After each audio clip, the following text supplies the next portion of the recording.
ఏంటి ఈరోజు ఏంటి subject? Code of the code of civil procedure. Frank గా చెప్పండి.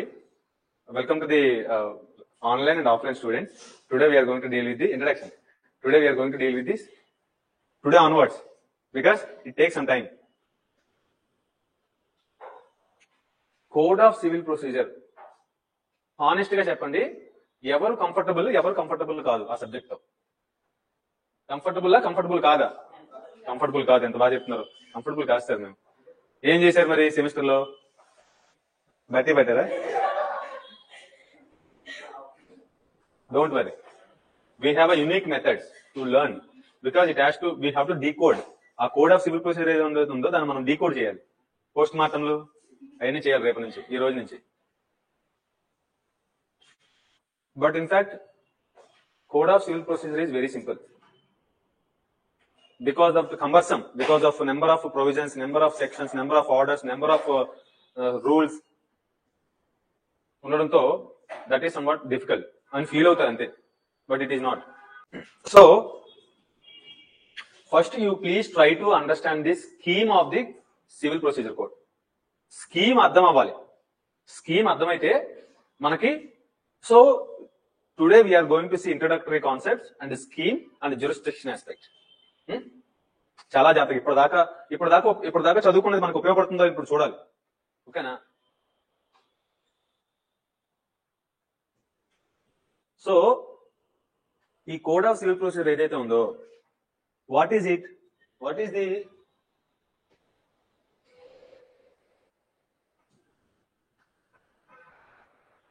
The code? కోడ్ అంటే ఏంటి?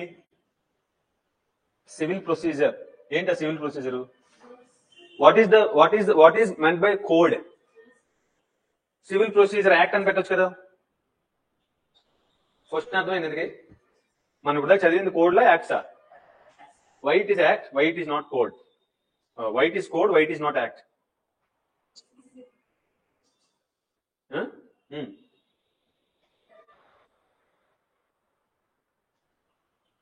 ఇది నాకు మీరు రేపు చెప్తారా? ఇప్పుడు నేను చెప్పాలా?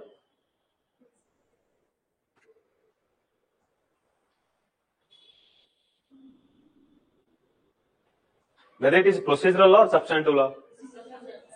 Procedural law.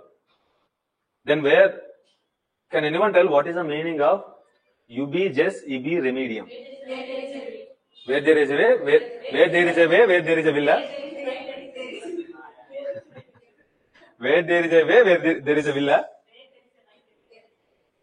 Ubi jus ibi remedium. Ubi jus ibi remedium. Jus ante enti? Jus ante right.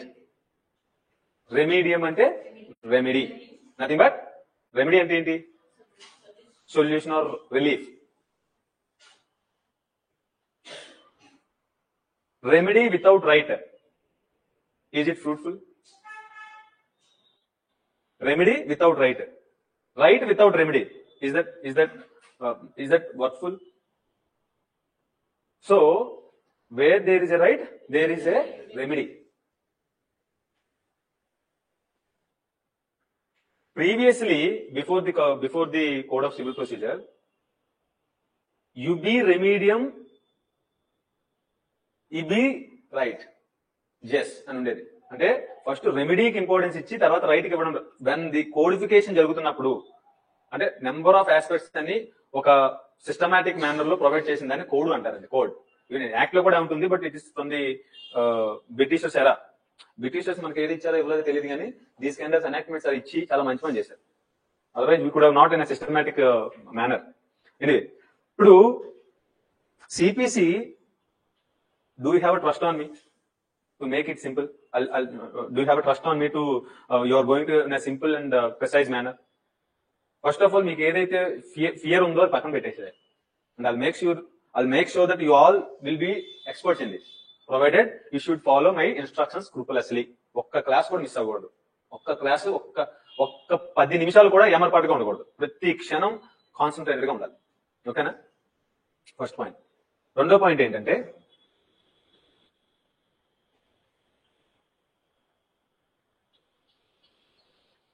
ఈ స్కీమ్ ని అర్థం చేసుకోవాలి. బిఫోర్ దాట్ మనం ఇప్పుడు నాకు కొంత క్లారిఫికేషన్ ఇవ్వండి.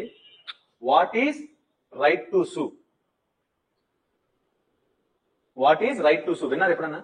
రైట్ టు సూ అంటే ఏంటి? Right to sue. What is cause of action? What is leave to sue? Leave to సూ అంటే ఏంటి? లీవ్ టు సూ. నీకు సెమిస్టర్ లో సిపిస్ ఉందా? ఇప్పుడు జరుగుతుందా?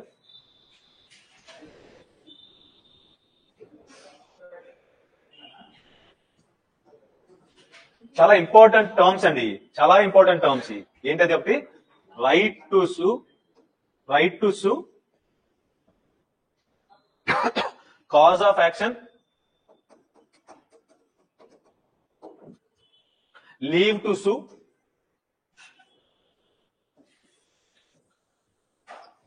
లీవ్ టు సూ,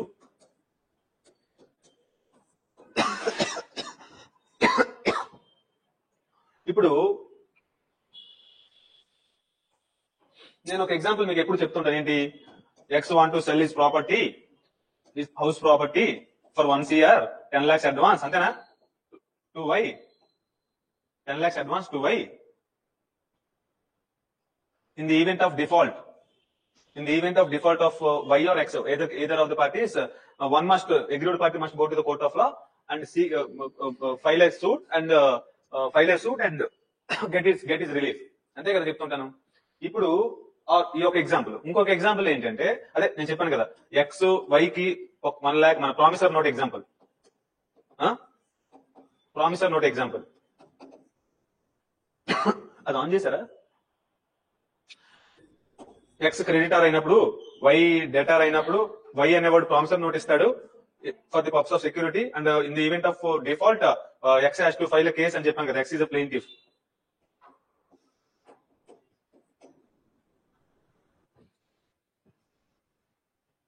సో ఇక్కడ మీరు right to sue, right to సూ వెసెస్ cause of action. Cause of action. Now we are seeing that right to sue versus cause of action. Right to sue, when the right recognizes, నాకు ఎప్పుడైతే right వస్తుందో అప్పుడు నాకు right to సూ అనే ఇది ఉంటుంది. The moment I gave 1 lakh to him, the moment I gave 1 lakh as a loan, రేపు పొద్దున వాడు డబ్బులు కట్టకపోతే నాకు రైట్ టు సూ ఉంటుందా లేదా? రైట్ టు సూ ఉంటుందా లేదా? నేను డబ్బులు ఇచ్చిన తర్వాత ఒకవేళ ఈ డబ్బులు తిరిగి కట్టేశాడు అనుకోండి, నేను కోర్టుకి వెళ్ళాల్సిన అవసరం లేదు. కానీ డబ్బులు తిరిగి కట్టకపోతే ద రైట్ టు సూ, ది ఇన్సెప్షన్, ఇన్హరెంట్ గా ఒక రైట్ ఉంటుంది. ఆ రైట్ టు సూ ఇక్కడ ఏంటి? The moment we entered into an agreement for the purpose of purchasing of selling of immobile property upon agreement to sale, అంతేనా? agreement to sell upon agreement to sell advance 10 lakhs తీసుకున్న తర్వాత ఇతనికి every right to sue. Why is having every right to sue if he is in the event of X default to register the document, isn't it? Land. X is having a right to sue in the event if he is not paid remaining consideration, isn't it? So right to sue follows cause of action. Cause of action enti? The moment one of the party breaches the conditions of the contract, isn't it? The moment Y is not ready, is not willing to pay 90 lakhs rupees, 6 months time పెట్టుకుంటే cause of action 6 months తర్వాతే వస్తుంది. గుర్తొస్తున్నాయి examples అని? ఇప్పుడు plaintiff ఈ promissory note examples లో Y demand, ఇది demand promissory note అనుకోండి. ఎప్పుడైతే అప్పుడు తిరిగి డబ్బులు ఇవ్వాలి వై ఎక్స్ కి. The moment Y is not honouring that amount, నేను డబ్బులు ఇవ్వను అనే దగ్గర నుంచి వాడికి ఏమొస్తుంది? కాజ్ ఆఫ్ యాక్షన్ వస్తుంది. Cause of action, an action, a cause for action of the plaintiff go to the court, knocking the doors of the court. Getting my point? An action of a plaintiff upon a reason, the immediate reason to approaching a civil court. The immediate reason to approaching a civil court. Okay na? Immediate reason. Upon what? Upon violation of a right. The right is being already given to sue. రేపొద్దున నీకు ఒక right ఉంది, ఆ right నీకు కోర్టుకు వెళ్లి అధికారం ఇచ్చింది. The moment the moment breaching of the condition or contract, whatever as the case may be, upon that violation, you have every reason to go to the court of law. That means the cause of action is nothing but reasons for filing suit. Reason for filing a suit. Right to sue is చాలా important. Clarity. Right to sue. Sections, I just right to sue. ఇవి అర్థమయ్యా, examples అర్థమయ్యా?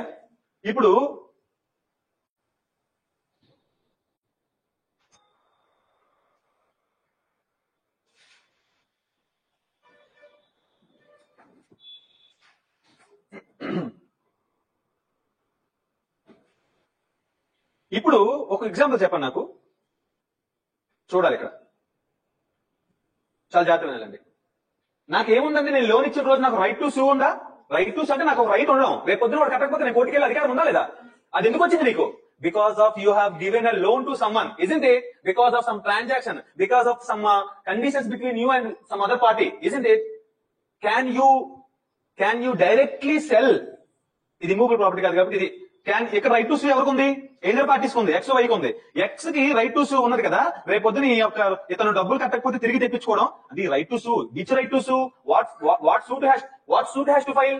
అర్థమవుతుందా? Specific performance లో చెప్పిన examples ఇవన్నీ. Specific ఇతనేం వేసుకుంటాడు అంటే right to, చెప్పండి, Y will seek the court that specific performance. ఇతనేం వేసుకుంటాడు? Cancellation of instrument. What is that instrument? Agreement to sale. Agreement ఉంది కదా, 10 లక్షల రూపాయలు, ₹1,00,000 రాసుకున్నారు, 10 లక్షలు ముట్టాయని చెప్పి రాసుకుంటారు. That has to be nullify, cancel అవ్వాలి కోర్టుకి వెళ్ళి. ఇతనుకున్న రైట్ టు సూన్ ఉపయోగించి upon violation he will go to the court of law. That is cause of action. You have to mention that cause of action your client. Otherwise it will dismiss under Order 7 Rule 11. Order 7 and Rule 11, upon non-mentioning of cause of action, suit will not be entertained by the court of law. Your right has to submit, and your cause of action you have to submit to the court. నాకు పలానా విధంగా right వచ్చింది, I so and so. Okay, నాకు ఈ land ఒకటి ఉంది, ఈ land నేను పలానా డిపెండెంట్ అమ్ముదామని అగ్రిమెంట్ ఎంటర్ అయ్యాము, పలానా 6 నెలల టైం పెట్టుకున్నాము. 6 నెలల టైం నుంచి వాడు కట్టకపోవడం వల్ల number of repeated legal notice ఇచ్చి నేను డిమాండ్ అడిగిన తర్వాత కూడా అతను పే చేయకపోవడంతో I was confined to file a civil suit against the dependent. So this is the cause of action. Getting my point? You have to explain everything in a plaint, that you are going to file a document which is filed in the court of law. After plaint, చూద్దాం. ఇది అర్థమైందా? ఇప్పుడు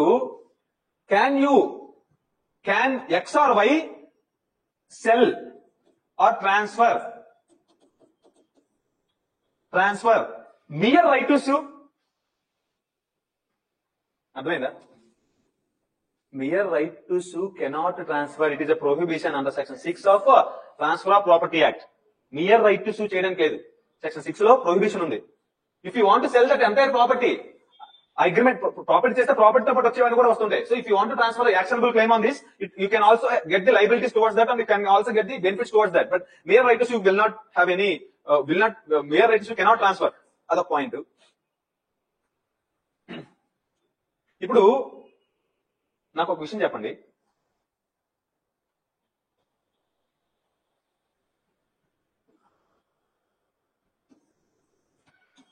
ఈ apartment ఉందండి, apartment లో 10 floors 15 floors ఉన్నాయి. ఇవన్నీ floors apartment.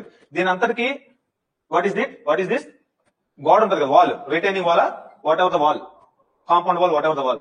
Some persons, intruding persons, some other persons ఈ గోడను కొట్టేస్తున్నారు, లేకపోతే గోడను కొట్టేసి ఈ ప్లేస్ అంతా ఎంక్రోచ్ చేద్దామని చూస్తున్నారు. వీళ్ళందరికీ కాజ్ ఆఫ్ యాక్షన్ వచ్చేసిందా? ఒకటికే వచ్చిందా? కామన్ ఇంట్రెస్ట్ వచ్చింది ఇక్కడ, అంతేనా? ఇప్పుడు కోర్టుకి అందరూ వెళ్ళాలా? ఏ ఒక్కరు వెళ్తే సరిపోతుందా? అందరూ వెళ్ళాలి, కానీ అందరూ వెళితే ఇంకా, అందుకనే law providing that you order 1 Rule 8 procedure representative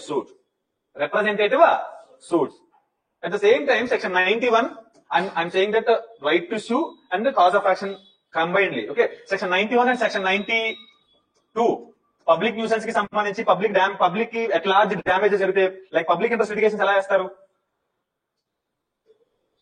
public interest litigation లో స్పెసిఫిక్ గా వాడికి రైట్ టు సూ ఉందా? అర్థమవుతుందా? జాగ్రత్త వినాలండి. ఈ లొకాలిటీలో మనం అందరం ఉంటున్నామా? ఈ లొకాలిటీని ఆనుకొని లేకపోతే ఈ లొకాలిటీకి కొంత దూరంలో ఒక కెమికల్ ఫ్యాక్టరీ పెట్టారు. పెడతారా? పెట్టారు. ఈ కెమికల్ ఫ్యాక్టరీ వల్ల నష్టం ఎవరికి? నా ఒక్కడికేనా? మీకు కాదా? మరి మనందరం కోర్టుకెళ్ళి ఆపొచ్చు, ఇంజక్షన్ తీసుకోవచ్చు దాని మీద. అందరికి బదులుగా ఒక్కరు, మీ అందరిని నేను రిప్రజెంట్ చేస్తుంటే మీ అందరి తరపున, నా తరపున కోర్టులో నేను ఒక్కరిని కొట్లాడతాను as a representative plaintiff concept లో. But before that there is a procedure. Order 1 rule 8. మీ అందరికి నోటీసులు ఇవ్వాలి, మీ అందరికి కామన్ ఇంట్రెస్ట్ ఉండాలి, అందరికీ రైట్స్ ఉండాలి. ఇక్కడ అందరికీ సేమ్ రైటే కదా. అదే విధంగా ఇక్కడ మనం ఉంటున్నాం కాబట్టి, రెసైడింగ్ ఉంటున్నాం కాబట్టి, ఆ కెమికల్ ఫ్యాక్టరీ ఇంజక్షన్ ఆర్డర్ తీసుకోవడానికి అందరికీ సేమ్ బాధ్యత ఉందా లేదా?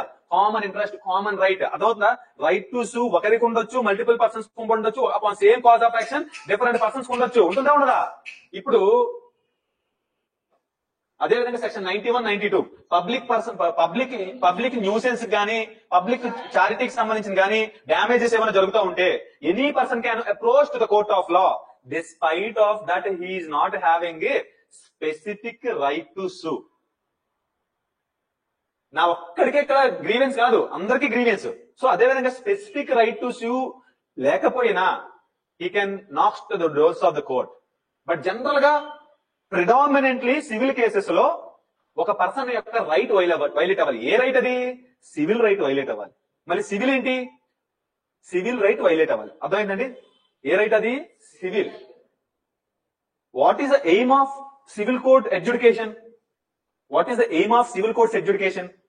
సివిల్ కోర్టుకి వెళ్ళి ఏమడుగుతాము? ఓకే, ఈ కేసులో సివిల్ కోర్టుకి వెళ్ళి ఏమడుగుతాడు? ఎక్స్. ప్రామిసర్ నోట్ కేసులో సివిల్ కోర్టుకి వెళ్ళి ఏమడుగుతాడు? ఎక్స్ ఏమడుగుతాడండి? వాడి ₹1,00,000, వాడి ₹1,00,000 ప్లస్ ఇంట్రెస్ట్ ప్లస్ కాస్ట్లు ప్లస్ అడ్వకేట్ ఫీజులు కూడా అడుగుతాడు. అక్కడ అడ్వకేట్ ఫీజులు కూడా అడుగుతాడు. ఇక్కడ వెళ్ళి ఇతను గురిశిక్ష ఏమని అడుగుతాడా? అడిగితే కోర్టు అవుతుందా? ఊరుకుంటుందా? Because it is a civil nature disputes. The disputes which is in the civil nature, at the max you can claim damages and compensation. That's it. నేను క్లాసెస్ బాగానే చెప్తున్నానా? అర్థమవుతున్నాయా? బయటికి వెళ్ళి మైక్ పెట్టుకుని వెంకటేశ్వర క్లాసెస్ ఏం చెప్పరు, రావు అన్నారు అనుకో, you are defaming me or not? చేస్తున్నారా? Can I have a right to sue? మిమ్మల్ని మీరు ద మూమెంట్ చూడాలి, మీరు the moment you paid a fees to institution you have right to sue. మీకు రైట్ సూ అంటే ఏం లేదమ్మా, కోర్టుకి వెళ్ళి మమ్మల్ని దావా వేయడం కోసం, మనల్ని బాధ్యులు చేయడం కోసం. ద మూమెంట్ నేను మీకు క్లాసెస్ చెప్పకపోయిన దగ్గర నుండి మీకు కాజ్ ఆఫ్ యాక్షన్ వస్తుంది. కాజ్ ఆఫ్ యాక్షన్ దేనికోసం? For the purpose of limitation. నేను ఎప్పుడు చెప్పా, ఈ promissory note date of loan నుంచి రైట్ టు సూ వచ్చేస్తుంది. కానీ ప్రామిసరీ నోట్ లో 6 months టైం పెట్టుకున్నాం అనుకో, 6 months తర్వాత నుంచే కదా వాడు అడగాలి. ఇది ఇవ్వకపోతే అప్పుడు ఇక్కడ నుంచి కదా 3 years. బట్ రైట్ టు సూ మాత్రం ఫస్ట్ డే నుంచే ఉంది. అర్థమైందా? Getting my point. ఇప్పుడు అర్థమవుతుందా? మీరు the moment you paid a fees to me you have right to sue. నేను కట్టకపోతే in the event of violation of my duties. అంతేనా? కాజ్ ఆఫ్ యాక్షన్ అంటే నేను వైలేట్ చేసిన దగ్గర నుంచి కాజ్ ఆఫ్ యాక్షన్, వైలేట్ చేసిన దగ్గర నుంచి కదా cause of action. For the purpose of limitation 3 years, 10 years, 12 years, 1 year, all the limitations what we have already studied. ఇది అర్థమైందా? 91, 92, Order 1, Rule 8, representative suits. Okay.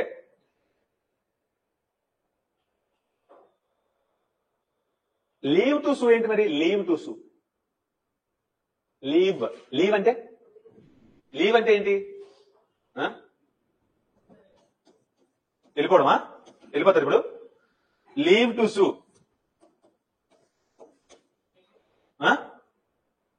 Leave అంటే పర్మిషన్. మే కమిన్ సార్ అని అడుగుతుంటే ఎవరిని లీవ్ అడుగుతున్నట్టు? మరి suit ఎక్కడ వేసుకోవాలి? Sue అంటే ఏంటి? స్యూ ఎక్కడ వేసుకుంటారు? Court of law. మరి ఎవరిని అడుగుతున్నావు? కోర్ట్. నువ్వు leave, you are asking permission to the court that to sue summon. ఒక కేసు వేసుకోవడం కోసం పర్మిషన్ అడుగుతున్నావు. Leave to sue.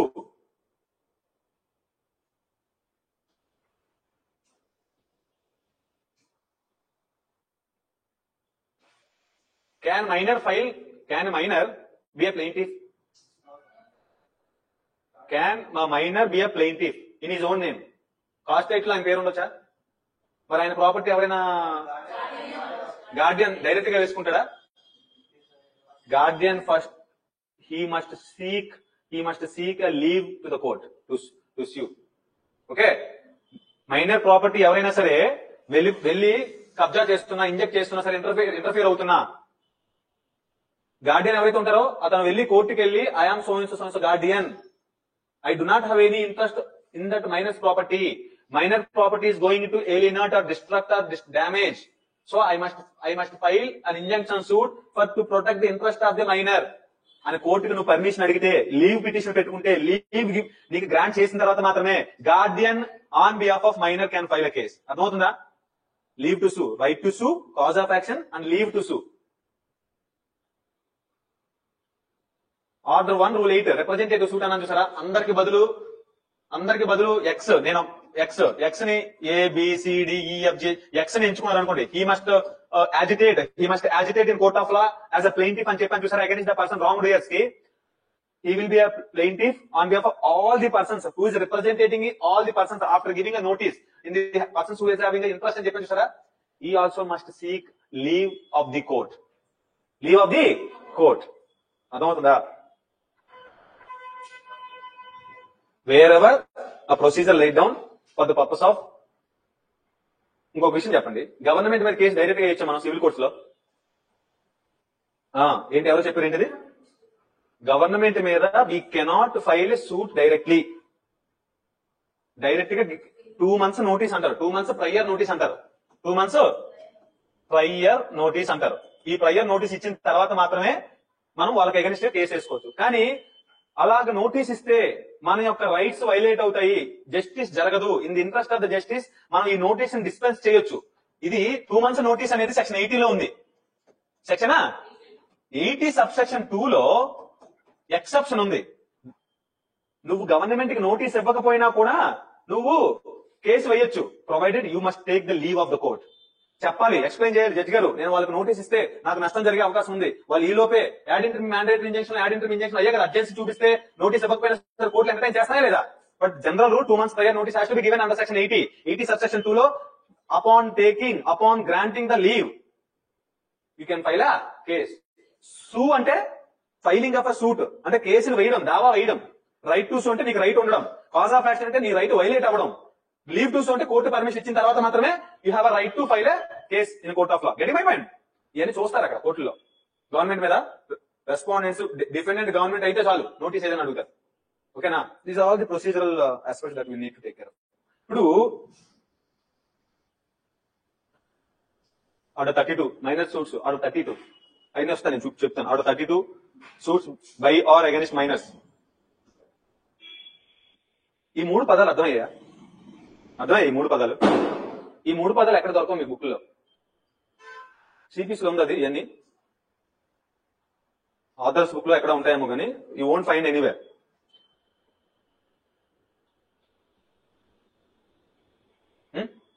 ఇప్పుడు అసలు స్కీమ్ ఏంటో చూద్దాం. సిపిసి స్కీమ్ చాలా జాగ్రత్తగా వినాలండి.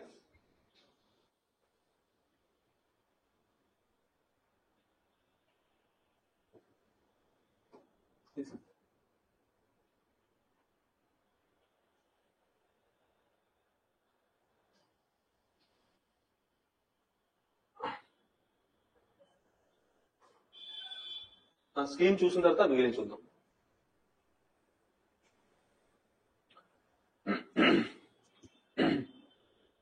యాక్చువల్లీ దీంట్లో కూడా రాసుకునే అవకాశం ఉందనుకుంటా కదా.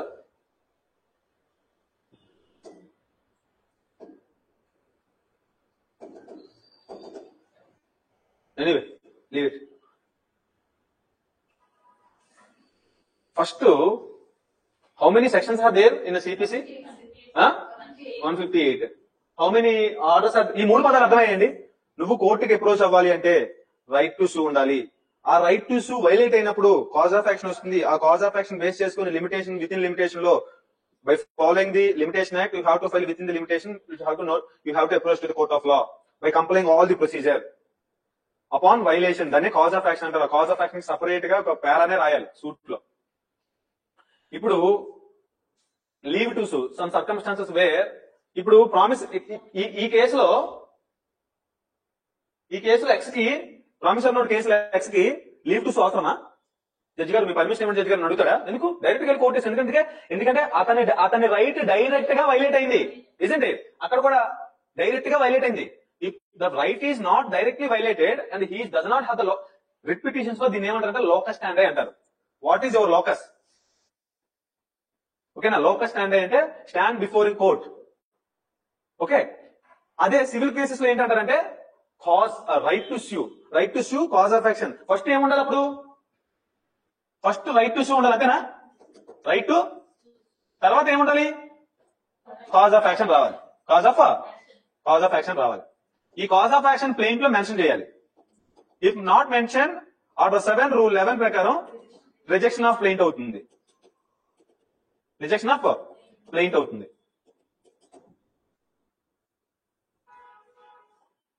వెరీ వెరీ ఇంపార్టెంట్ అండి.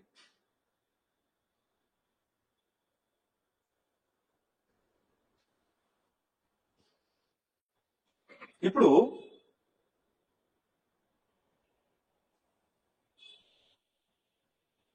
స్కీమ్ ఎన్ని సెక్షన్స్ అండి? 158 సెక్షన్స్, ఆర్డర్స్ 51. సార్ ఏం చదవాలి, ఎలా చదవాలి? మీరు గుర్తుపెట్టుకోండి,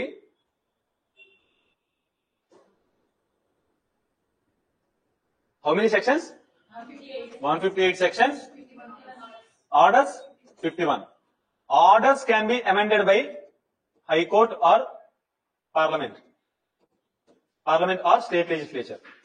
State sections can only be amended by Parliament or state legislature, but not High Court.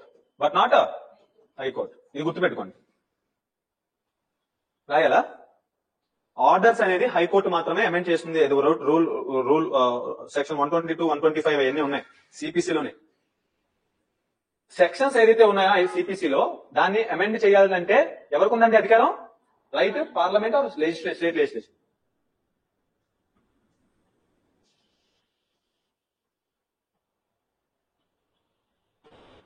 Parliament or state legislature.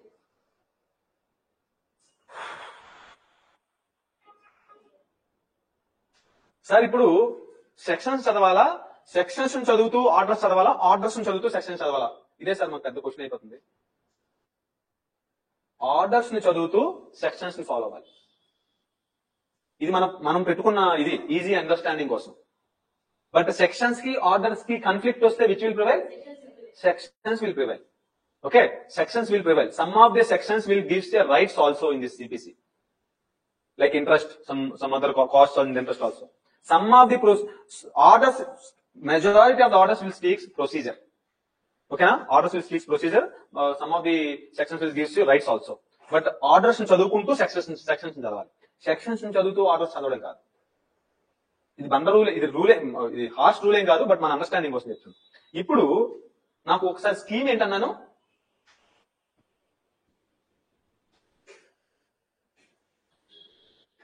According to the procedure, pre trial, during trial, post trial.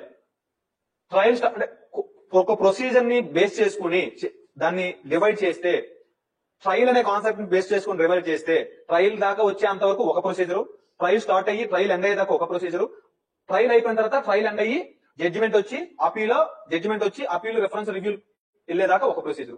Entire thing ని CPC cover చేస్తుంది, అంతేనా? So pre trial, during trial, after trial, post trial. Before trial కన్నా ముందే ఉంటుంది, pre trial కన్నా ముందు అసలు జరగాలంటే ఇన్స్టిట్యూషన్ ఆఫ్ సూట్ ఉంటుంది, order 6, order 7. After suit institution ఏంటి? Written statement, summons, institution of suits, appearance, non appearance, examination, parties అన్ని ఉంటాయి, డిస్కవరీ, అడ్మిషన్స్ అన్ని. నేను చెప్తాను మీకు, కంగారు పడకండి. డ్యూరింగ్ ట్రయల్ కేసుని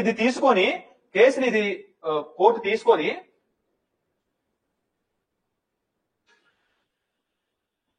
కోర్టు నీ కేసుని యాక్సెప్ట్ చేసి కోర్టు ట్రయల్ చేయాలి. కోర్టు ట్రయల్ చేయాలని దేని మీద ట్రయల్ చేస్తుంది? ఒకసారి చూడండి, కోర్టు దేని మీద ట్రయల్ చేస్తుంది?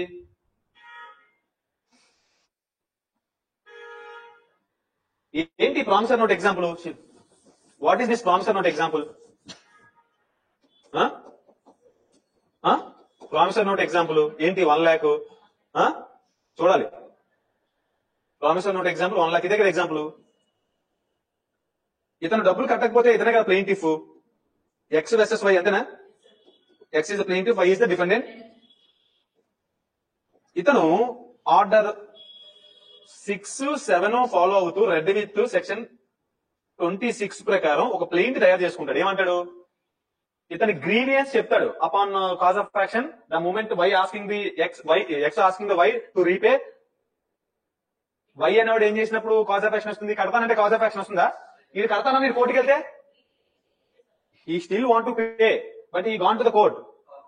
There is a cause of action, it will be liable to the. అప్పుడు వచ్చి ఏం చెప్తాడు జడ్జి గారికి? సార్ నేను కడతానన్నా వాడు వచ్చాడు సార్, కాజ్ ఆఫ్ యాక్షన్ లేదు, రిజెక్ట్ చేయండి. ఆర్డర్ 7 రూల్ లెవెల్ లో మీకు పవర్ ఉంది, రిజెక్ట్ చేస్తుందా లేదా కోర్టు? కాజ్ ఆఫ్ యాక్షన్ చూపించాలని చెప్పానా? ఇప్పుడు కాజ్ ఆఫ్ యాక్షన్ చూపిస్తున్నప్పుడు ఇప్పుడు కోర్టు దగ్గర ఉన్న ధర్మ సందేహం ఏంటి? ఇది ఏం ప్రొడ్యూస్ చేస్తాడు కోర్టులో? ఈ ప్రామిసర్ నోట్ ఏదైతే ఉందో దాన్ని ప్రొడ్యూస్ చేస్తారా? దీన్ని మార్కింగ్ అవుతుందా? ఎంఓగా మెటీరియల్ ఆబ్జెక్ట్ కింద మార్కింగ్ అవుతుందా? ఇంకా ఏమైనా అవి కూడా ఎవిడెన్స్ చూపిస్తారా? సంతకాలు ఉంటాయా దీని మీద? విట్నెస్లవి వాళ్ళని పిలుస్తారా కోర్టుకి? వాళ్ళు ఎవిడెన్స్ ఇస్తారా? వాళ్ళ డిపోజిషన్ తీసుకుంటారా? తీసుకుంటా లేదా? తీసుకున్న తర్వాత వీళ్ళ లాయర్లు ఎగ్జామినేషన్ చేసుకొని చీఫ్ ఎగ్జామినేషన్, క్రాస్ ఎగ్జామినేషన్, రీ ఎగ్జామినేషన్ చేసుకుంటారా? జడ్జి గారికి అనిపిస్తుందా? అప్పుడు జడ్జి గారు రిజర్వేషన్ ఆర్డర్ రాస్తారు కదా. ఇదంతా దేని మీద చేస్తారు? జడ్జికి ఇప్పుడు ఉన్న క్వశ్చన్ ఏంటి వీళ్ళిద్దరి మధ్యన? Whether X gave loan to Y or not. డబ్బులు ఇచ్చాడా? అది కదా ముందు చూడాలి. ఇచ్చాడా చూడాలి. ఈ సంతకాలు కరెక్ట్ గా ఉండి డబ్బులు ఇచ్చినట్టుగా ఉండి వాడు అకౌంట్ లో డబ్బులు పడి, లేకపోతే వాడు ఆ డబ్బులు ఇచ్చిన నెక్స్ట్ మినిట్ లేకపోతే నెక్స్ట్ రోజు ఇమీడియట్ గా ఫ్యూచర్ లోనో ఆ డబ్బులు ఖర్చు పెట్టడం. మ్యారేజ్ ఉంది, ఇతని దగ్గర రూపాయి కూడా డబ్బులు లేదు, కూతురు మ్యారేజ్ ఉంది, ఇతను డబ్బులు ఇచ్చిన మరుసటి రోజు మ్యారేజ్ చేశాడు 10 లక్షలు కట్నం ఇచ్చి. అది కనబడుతుందా లేదా? So every section 6 to 17 of Indian evidence act follow అవుతూ ఇంపార్టెంట్ ఆస్పెక్ట్స్ ఉంటాయి. అవన్నీ చూసుకుంటూ court will determine the liability. చూద్దాం ఇప్పుడు ఏమంటుంది court? Whether X gave a loan to Y or not. అది ఆన్సర్ చేయాలి కదా court. If yes, promissory note produced by X is valid and duly executed or not. If yes, X will be entitle at what relief. అంతేనా? ఇప్పుడు నేను చెప్పిన questions ఏంటో తెలుసా? నేను చెప్పిన క్వశ్చన్స్ ని ఇష్యూస్ అంటారు. Issues. Okay, it may be issue of fact or law. రెండు రకాలుగా ఉండొచ్చు. లిమిటేషన్ ఆస్పెక్ట్ తీసుకున్నాడు అనుకో, జడ్జి గారు 3 సంవత్సరాలు దాటిపోయింది, తనకి లిమిటేషన్ లేదంటే వై వచ్చి తీసుకున్నాడు అనుకో, 3 సంవత్సరాల తర్వాత కేసు వేస్తే అది ఇష్యూ ఆఫ్ లా అవుతుంది. జడ్జి గారు ముందు ఇష్యూ ఆఫ్ లా కి, ఇష్యూ ఆఫ్ ఫ్యాక్ట్ కి క్వశ్చన్ డిసైడ్ చేయాల్సి వస్తే ముందు ఇష్యూ ఆఫ్ లా డిసైడ్ చేసిన తర్వాత ఇష్యూ ఆఫ్ ఫ్యాక్ట్ డిసైడ్ చేస్తాడు. బట్ ఎనివే చెప్తున్నాను. సో ఆర్డర్ 14 ప్రకారం ఇష్యూస్ ఫ్రేమ్ అవుతాయి. Framing of issues or settlement of issues అంటారు. Settlement of issues. ఇప్పుడు కోర్టు ఆన్సర్ చేయాల్సింది ఎవిడెన్స్ తీసుకున్న తర్వాత ఈ ఇష్యూస్ మాత్రమే. ఈ ఇష్యూస్ ఆన్సర్ చేస్తూ yes so X has provided a loan of amount to the and loan of the amount to the Y. So hence issue 1 answered, hence issue 2 answered, hence issue 3. Finally, what is issue 1? Whether X gave a loan to Y or not. Judge గారికి ఏం finding వస్తే ఆ finding. Issue 2 ఏంటి? Whether promissory note is valid or not. If yes, then what relief? 1 lakh interest కదా, 1 lakh principal కదా, దానికి interest judge ఇవ్వాలనుకుంటే interest, cost ఇవ్వాలనుకుంటే కాస్ట్ అన్ని ఇచ్చి టోటల్ గా డిగ్రీ ఇస్తాడా లేదా? ఈ డిగ్రీటల్ అమౌంట్ ఎంత అని చెప్పి ఒక అమౌంట్ చెప్తాడు. ఓకే, ఇంట్రెస్ట్ అన్ని క్యాలిక్యులేట్ చేసి ఎంత, ఇంట్రెస్ట్ ఎంత కూడా జడ్జిమెంట్ లో పెడతాడు. మనం అన్ని చూద్దాం. జడ్జిమెంట్ ఎట్లా ఉంటుంది, పెయింట్ ఎట్లా ఉంటుంది, రిటర్న్ స్టేట్మెంట్ ఎట్లా ఉంటుంది, విల్ సీ. ఇక్కడ చూద్దాం. బట్ మీకు అర్థమవుతుంది, ఇదే కదా ప్రొసీజర్ ఫాలో అవుతారు. సో ట్రయల్ లో ఇష్యూస్ ఫ్రేమ్ అవుతున్నాయా లేదా? Settlement of issues. అక్కడ దాకా ట్రయల్ స్టార్ట్ ఉంది. Order 14 settlement of issues. కొన్ని కేసెస్ ఫస్ట్ హియరింగ్ లోనే డిస్పోజ్ అయిపోతాయి. తర్వాత విట్నెస్ లు పిలిపించాలా లేదా? ట్రయల్ లో విట్నెస్ లు పిలిపించాలి. తర్వాత ఎగ్జామినేషన్, ఆ విట్నెస్ లు పిలిచిన విట్నెస్ ని ఎగ్జామిన్ చేయాలి. తర్వాత ఒకవేళ జడ్జి గారికి ఈ ప్రామిసరీ నోట్లు అంటే కమిషనర్స్ ఎవరు ఉండరు. అగ్రిమెంట్ సేల్ నా ఇల్లు ఇష్యూలో జడ్జి గారికి డౌట్ వచ్చింది. అసలు ఈ యొక్క ప్రాపర్టీ యొక్క బౌండరీస్ ఎంత, ఈస్ట్ వెస్ట్ ఎన్ని గజాలు, ఎంత ఉంది, అవన్నీ చూసుకొని రమ్మంటే ఒక అడ్వకేట్ కమిషనర్ అపాయింట్ చేయొచ్చు కోర్టులో. అతను వెళ్ళి కొలతలు కొలుచుకొని వస్తాడు. Getting my point. జడ్జి గారు ఎక్కడికి వెళ్ళలేరు కాబట్టి అది ఆర్డర్ 26 లో చెప్తారు. సమ్మరీ ప్రొసీజర్ ఫాలో అవుతారు. సమ్ టైమ్స్ వాడు ఈ ప్రాపర్టీని కోర్టులో ఉండగా, పెండింగ్ ఉండగా కూడా ఆ ప్రాపర్టీని అమ్మేస్తుంటే అటాచ్మెంట్ కూడా చేస్తారు ఆ ప్రాపర్టీని బిఫోర్ జడ్జిమెంట్. ఈ ప్రాసెస్ లో ఇంజక్షన్ కావాలంటే ఇంజక్షన్ ఇస్తారు. ఓకేనా? రిసీవర్ ని కావాలని అపాయింట్ చేస్తారు ఆర్డర్ 40 ప్రకారం. So these are the very important. ఎలా గుర్తుపెట్టుకోవాలి చెప్తాను నేను. ఓకేనా? ఇప్పుడు at the same time post trial అయిపోయిన తర్వాత జడ్జి గారు ఏమి ఇవ్వాలి? జడ్జిమెంట్ ఇవ్వాలి. కాస్ట్ ఇచ్చిన తర్వాత గెలిచిన వాడు ఎవడైతే డిగ్రీ హోల్డర్ ఎవరైతే ఉన్నాడో వాడు ఎగ్జిక్యూషన్ వెళ్తాడు. ఓడిపోయిన వాడు ఏం చేస్తాడు, అపీల్కి వెళ్తాడు. అది ఫస్ట్ అపీల్ ఉండొచ్చు, సెకండ్ అపీల్ ఉండొచ్చు, అలాగే అపీల్ పోయి తర్వాత అపీల్ తర్వాత కూడా రివ్యూ చేసుకోవచ్చు. రివ్యూ కూడా అవ్వకపోతే రివిజన్ అనే కాన్సెప్ట్స్ ఉంటాయి. Where there is no appeal, generally where there is no appeal, revision procedure, revision can be like to the high court. Revision is always before high court. Revision అంటే ఏంటి general గా చెప్పాను మీకు. జ్యూరిస్డిక్షనల్ ఆస్పెక్ట్స్ లో judge గారు వాళ్ళ యొక్క అధికారము పవర్స్ లేకుండా ఉపయోగించడం కానీ, ఉపయోగించాల్సిన విధంగా ఉపయోగించకపోయినా కూడా they can, high court can exercise revisional powers. ఓకేనా? సో ఇది స్కీమ్ అండి on the basis of trial. But మనకు కావాల్సింది ఏంటి కదా సార్, ఈ మధ్యలో ఏముంటాయి? ఇప్పుడు నాకు ఒక విషయం చెప్పండి, కేసు నడుస్తుండగా కమిషన్స్ రిసీవర్లను అపాయింట్ చేస్తారు కదా. కమిషన్ అంటే ఏంటి? కమిషనర్స్ అంటే ఏంటి? On behalf of court one advocate must be appointed as a commissioner under Order 26. He will go to the court and he will do whatever the responsibilities casted by the court on him. Evidence తీసుకోమంటే evidence తీసుకోవాలి, తర్వాత meets and bounds కొలతలు కొలుచుకుంటామంటే కొలుచుకోవాలి, interrogator గైడ్లో కూడా చేసుకోవచ్చుకొని. So ఇప్పుడు case నడుస్తుండగా commissioner appoint చేశారా, case అయిపోయిన తర్వాత commissioner appoint చేశారా? సో ఇవన్నీ ఏమవుతాయి? ఇన్సిడెంటల్ ప్రొసీడింగ్సే కాదు ఇవన్నీ. ఆ ఇన్సిడెంటల్ ప్రొసీడింగ్స్ కూడా సపరేట్ గా ఉంటాయి సిపిసిలో. కేసు నడుస్తుండగా ప్లెయింటిఫ్ చనిపోయాడు అనుకో, డెత్, ఎల్ఆర్స్ ఎలా తీసుకుని రావాలి, ఎన్ని రోజుల్లో తీసుకోవాలి, ఎల్ఆర్ పిటిషన్ ఏంటి అని చూస్తాం. కేసు నడుస్తుండగా వాడు ఇన్సాల్వెంట్ అయ్యాడు అనుకోండి, కేసు నడుస్తుండగా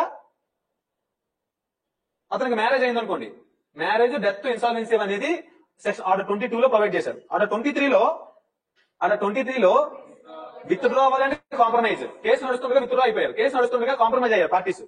ఎఫెక్ట్ ఏదైనా ఉంటుందా, అబేట్మెంట్ అవుతుందా, ఎఫెక్ట్ ఏంటి ఆ కేసు మీద, సూట్ మీద అని ఇన్సిడెంటల్ గా చూస్తాం ఆ ప్రొసీడింగ్స్. కేసు నడుస్తుండగా ఇన్సిడెంట్స్ అలాంటివి జరగవచ్చు. ఒకసారి సూట్ వేస్తే ఆల్వేస్ అది డిగ్రీలోకి ఎండ్ అవ్వాలనే రూల్ ఏం లేదు. వాళ్ళు కాంప్రమైజ్ అవ్వచ్చు, వాళ్ళు డిస్మిస్ అవ్వచ్చు, వాళ్ళు విత్డ్రా చేసుకోవచ్చు, అబేట్ అవ్వచ్చు, సూట్ ఏదైనా జరగవచ్చు. అబేట్ అంటే suit comes to an end, suit అనేది క్లోజ్ అయిపోవచ్చు. అదేవిధంగా సమ్ స్పెషల్ ప్రొవిజన్స్ ఉంటాయి. ఏంటి? గవర్నమెంట్ మీద కేసు వేసేటప్పుడు కానీ, ఆర్డర్ 27 ప్రకారం, ఆర్డర్ 28 ప్రకారం suits by or against by navy, air force, armed force వాళ్ళ మీద కానీ వేస్తున్నప్పుడు, suit by or against corporations మీద వేస్తున్నప్పుడు ఆర్డర్ 29 లో ఉంటాయి. ఒక స్పెసిఫిక్ సపరేట్ ఫీచర్ ఉంటుంది. ఇప్పుడు గవర్నమెంట్ మీద కేసు వేసేటప్పుడు నోటీస్ అనేది అంటే జనరల్ ప్రొవిజన్స్ తో పాటు ఒక స్పెషల్ ప్రొసీజర్ ఫాలో. దీని అంటే సూట్స్ ఇన్ స్పెషల్ ప్రొసీజర్స్ లో ఉంటాయి. స్పెషల్ ప్రొవిజన్స్ అయ్యి ఉంటాయి. ఇన్సిడెంటల్ ప్రొవిజన్స్ లో attachment, before judgment, after judgment అయ్యి ఉంటాయి. సూట్ అయిపోయిన తర్వాత సప్లిమెంటరీ ప్రొసీడింగ్స్ అని కొన్ని ఉంటాయి. ఏంటి? జడ్జిమెంట్ వచ్చేసిన తర్వాత ఏ ప్రొసీడింగ్స్ ఉంటాయి ఉంటే అపీల్, రెఫరెన్స్, రివ్యూ, రివిజన్ అవన్నీ ఉంటాయి. ఇప్పుడు మనం చూద్దాం ఆ స్టేజెస్ అన్ని. ఓకేనా? Mortgage suits, firms, suit 30 firms by or against trustees, suits by or against minor, ఇందాక చెప్పిన చూస్తారు ఆర్డర్ 32. ఈ ప్రొసీజర్ అంతా order 32 next rule 32 of civil rules practice లో కూడా ఉంది. Mortgage suits, interpleader suits, special cases. So specified characteristic or specification, special interest of towards that properties, towards that cases ఉంటాయి. ఇప్పుడు స్కీము ఇదేనా ఉంది సెక్షన్స్? మీరు సెక్షన్స్ 158 ఉన్నాయండి, మెజారిటీ 158 ఉన్నాయి. బట్ 153A దాకా చాలా ఇంపార్టెంట్. సెక్షన్స్ బట్టి కొట్టాలి. బట్టి కొట్టడం అంటే ఏ సెక్షన్ ఏంటి తెలుసుకోవాలి. ఆర్డర్స్ ఎన్ని ఆర్డర్స్ ఉన్నాయి? 51 ఆర్డర్స్ ఉన్నాయి. అట్లీస్ట్ 47 దాకా బట్టి కొట్టాలి. ఆర్డర్ 1 కల్లో అయినా సరే ఆర్డర్ 1 ఏంటి, ఆర్డర్ 2 ఏంటి, ఆర్డర్ 3 ఏంటి, ఆర్డర్ 4 ఏంటి తెలుసుకోవాలి. ఓకేనా? ఇప్పుడు ఇది సార్ ఇది ఇంకా ర్యాండమ్ గా గుర్తుపెట్టుకోవడం అంటే కాదు, సిస్టమేటిక్ గా గుర్తుపెట్టుకోవాలి. ఏంటి సిస్టమేటిక్ గా గుర్తుపెట్టుకోవడం? ఫస్ట్ ఆర్డర్స్ నుంచి వస్తాను. ఇప్పుడు నేను చూసాను కదా ప్రిలిమినరీ. ఏది ప్రిలిమినరీ అంటే డెఫినేషన్స్ పార్ట్ అదంతా ఉంటుంది.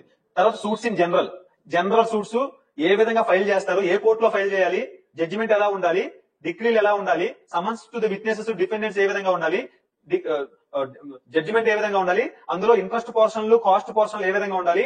ఒకవేళ పార్టీస్ ఎవరైనా ఉన్నారు కదా, ఆ పార్టీస్ ఎవరైతే ఈ పార్టీస్ అనే వాళ్ళు అదర్ పర్సన్స్ కి డిలే చేస్తున్నా, ఓకే, లేకపోతే వెక్సేషియస్ గా అన్నెసరీగా వాళ్ళ మీద కేసు వేసినా సరే కాస్ట్ ఏ విధంగా ఇవ్వాలని చెప్పి 9 to 35 లో చెప్పారు. సెక్షన్ 9 to 35 లో ఎగ్జిక్యూషన్ లో ఏంటంటే after getting the decree from the competent civil court, EP proceedings చేసుకుని డిహెచ్ఆర్ అనేవాడు కోర్టులో ప్రొసీడ్ అవుతాడు.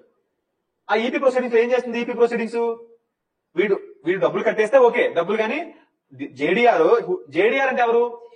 Judgement debtor. అంటే ఎవరికి అగెనిస్ట్ గా వచ్చినట్టు కేసు? జడ్జిమెంట్ డెటార్ కి అగెనిస్ట్ గా వచ్చింది.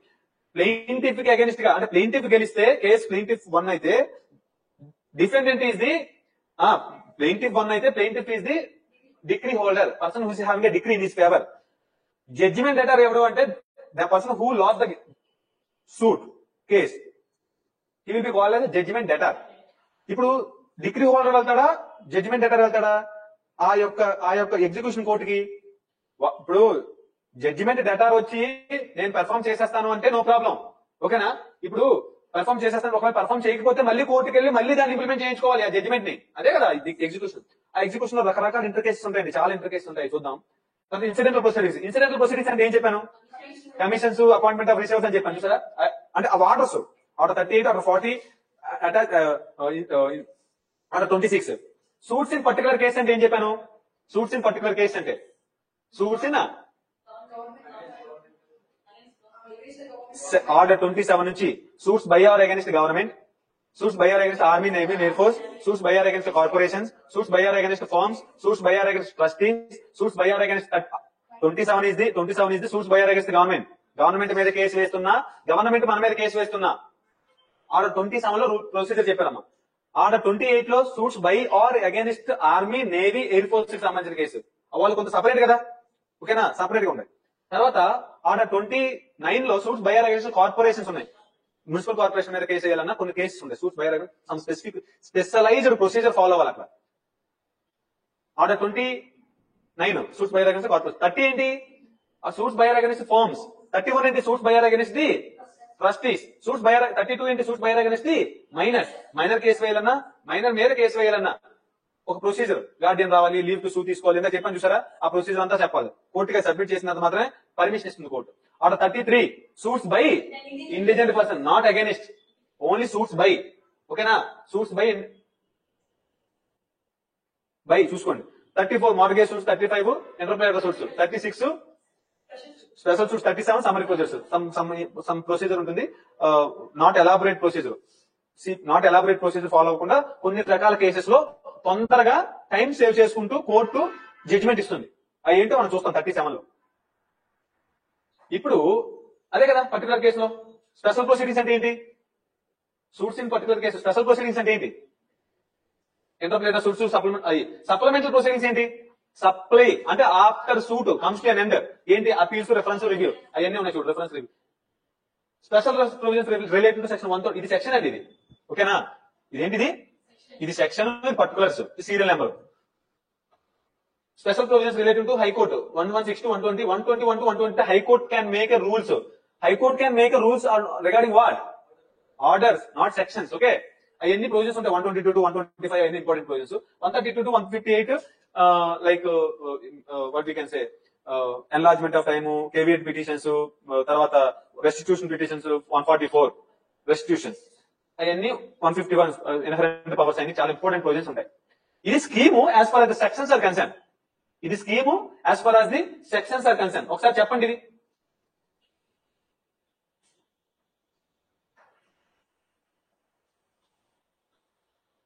ఒకసారి చూడండి, నాకు ఒక 2 నిమిషాల్లో మీరు ఇది. Section 1 to 8 what is that? Section 9 to 35B, section 36 to 74 what is that? Execution proceedings. Section 75 to 78 incidental proceedings. Section 79 to suit in particular cases. Say for example alternative dispute resolutions ఉన్నాయనుకో. ఏంటి ADR అంటే ఏంటి? ADR alternative ADR అంటే ఏంటండి? Alternative, చాలా important అండి ఇది. Under section 89 alternative dispute resolution. ఏంటిది? Arbitration, conciliation, mediation, negotiation, very good. ఇంకా లోక్ అదాలత్ ఉందా? లోక్ అదాలత్. ఇంకా ఫ్యామిలీ డిస్ప్యూట్ రెజల్యూషన్ కూడా వచ్చాయి ఇప్పుడు ఎఫ్డిఆర్ లో. ఫ్యామిలీ డిస్ప్యూట్ రెజల్యూషన్ ఎక్స్క్లూజివ్ గా ఫ్యామిలీ రిలేటెడ్ కేసెస్ కోసం అని ఇవి ఉన్నాయి. Arbitration and arbitration conciliation act, ఈ రెండు కలిపి ఒక యాక్ట్ ఉంది. ఏంటది? 1996 what ever act. Arbitration and conciliation act ఉంది ఒకటి. లీగల్ సర్వీస్ అథారిటీ అనేది లోకల్ లీగల్ ఏంటిది ఏం రాశాను, లోక్ అదాలత్ కేసెస్ అనేది legal service authority act follow అవుతారు. మీడియేషన్ రూల్స్ 2015 ఉన్నాయి. మీడియేషన్ రూల్స్ సిపిసిలో 2015 లో మెన్షన్ చేయబడ్డాయి. నెగోషియేషన్ ఒక యాక్ట్ అనేది లేదు, కానీ it will also some negotiation చేసుకుంటారు. జనరల్ గా ఇవి ఎక్కడ ఉంటాయంటే ఇండస్ట్రియల్ డిస్ప్యూట్స్ లో ఉంటాయి, లేబర్ కోర్ట్స్ లో, మేనేజ్మెంట్ కి, లేబర్స్ కి, అక్కడ వర్కర్స్ కి సాలరీస్ విషయంలోనూ, పెన్షన్ విషయంలోనూ, గ్రాట్యుటీ విషయంలోనూ కొన్ని వస్తే that will be taking care of by way of negotiations. Nowadays each and every contract is coupled with the arbitration clause, isn't it? Arbitration అంటే అర్థం ఏంటి? ఆర్బిట్రేషన్ ఆర్ ఏడిఆర్ అంటే అర్థం ఏంటి? ఆల్టర్నేటివ్. దేనికి ఆల్టర్నేటివ్? మనకా సివిల్ కోర్టులో ఎడ్యుడికేషన్ కి ఆల్టర్నేటివ్. అవన్నీ ఎందుకు సివిల్ కోర్టుకి ఆల్టర్నేటివ్ పెట్టారు? ఈ మధ్యన ఎమర్జీ అయ్యాయి. స్పీడీ డిస్పోజల్ సివిల్ కోర్ట్స్ లో సంవత్సరాలు జరుగుతాయి. ఇక్కడ out of the court settlements అంటారు. It can be done by దీని యొక్క శాంక్టిటీ మీకు చెప్తాను, చాలా ఇంపార్టెంట్. సెక్షన్ 89 స్పెషల్ కేసే కాదు, ఇవన్నీ పర్టికులర్ కేసులో కాదా. ఈ స్కీమ్ అర్థమవుతుందా మీకు? స్కీమ్ అర్థమైతే నేను రేపు నుంచి ఎవ్రీ డీటెయిల్ అని చెప్తాను, ఓకేనా? స్పెషల్ ప్రొసీడింగ్స్ స్పెషల్ కదా, సప్లిమెంటరీ ప్రొసీడింగ్స్ 94, 95 ఇంజెక్షన్ సూట్స్ దగ్గర నుంచి కొన్ని ఉంటాయి. Appeals application, reference, review, revision అన్ని కూడా ఆఫ్టర్ సప్లిమెంట్, అవి కూడా సప్లిమెంట్ లోకి వస్తాయి, రాసుకోండి. Special provisions related high court rules, miscellaneous provisions. ఇప్పుడు నాకు చెప్పండి ఒకసారి, కళ్ళు మూసుకోండి ఒకసారి అందరూ. కళ్ళే మూసుకోవాలి, చూడకూడదు ఇంకెప్పుడు. తొందరగా మూసుకోండి, చాలా ఇంపార్టెంట్. మూసుకోరా? కళ్ళు మూసుకున్నారా? కళ్ళు మూసుకోవాలి, కింద చూస్తే మేము చూడట్లేదు అనకండి. ఇప్పుడు చెప్పండి ఒకసారి. Section 1 to 8 preliminary, section 9 to 35B suits in general, 36 to 74 execution proceedings, 75 to 78 incidental proceedings, 79 to 88 suits in particular cases, 89 to 93 special cases. ఏది? ఐడిఆర్లు, public charities 91, public charities, public nuisance, ADR అవన్నీ స్పెషల్ సపరేట్ గా special ప్రొసీడింగ్సే కదా. 94, 95 particular supplementary proceedings, 96 to 112 appeals, reference 113, 114 review, 115 is revision, ఓకేనా? తర్వాత 116 to 120 అది special proceedings to హైకోర్టుకి సంబంధించి పెద్ద ఇంపార్టెంట్ ఏం కాదు. 121 to 132 high court can make a rules, దాని గురించి చెప్తుంటాడు, అది not big deal. 133 to 158 last అదే కదా ఉంది. మిస్లీనియస్ ప్రొవిజన్స్ రావట్లేదా? ప్రొవైడ్ చేస్తాం, will give you, don't worry. మీకోసమే కదా ఎంత కష్టపడుతుంది. మీరు అక్కడ నుండి ఫోటోలు తీసుకుంటే ఏం కనబడుతుంది? అది గెటింగ్ మై పాయింట్. మీకు 3 విధాలుగా నేను స్కీమ్ ఎక్స్ప్లెయిన్ చేస్తున్నాను. ట్రయల్ ప్రాసెస్ లో, ప్రీ ట్రయల్ ప్రాసెస్ లో, post trial, during the trial process లో, పోస్ట్ ట్రయల్ ప్రాసెస్ లో. At the same sections sections ఎట్లా ఉంది, ఇండెక్స్ సెక్షన్స్ గుర్తుండిపోవాలి, ఇండెక్స్ దాంట్లో కంటెంట్ నేను చెప్తాను, ఓకేనా? ఇప్పుడు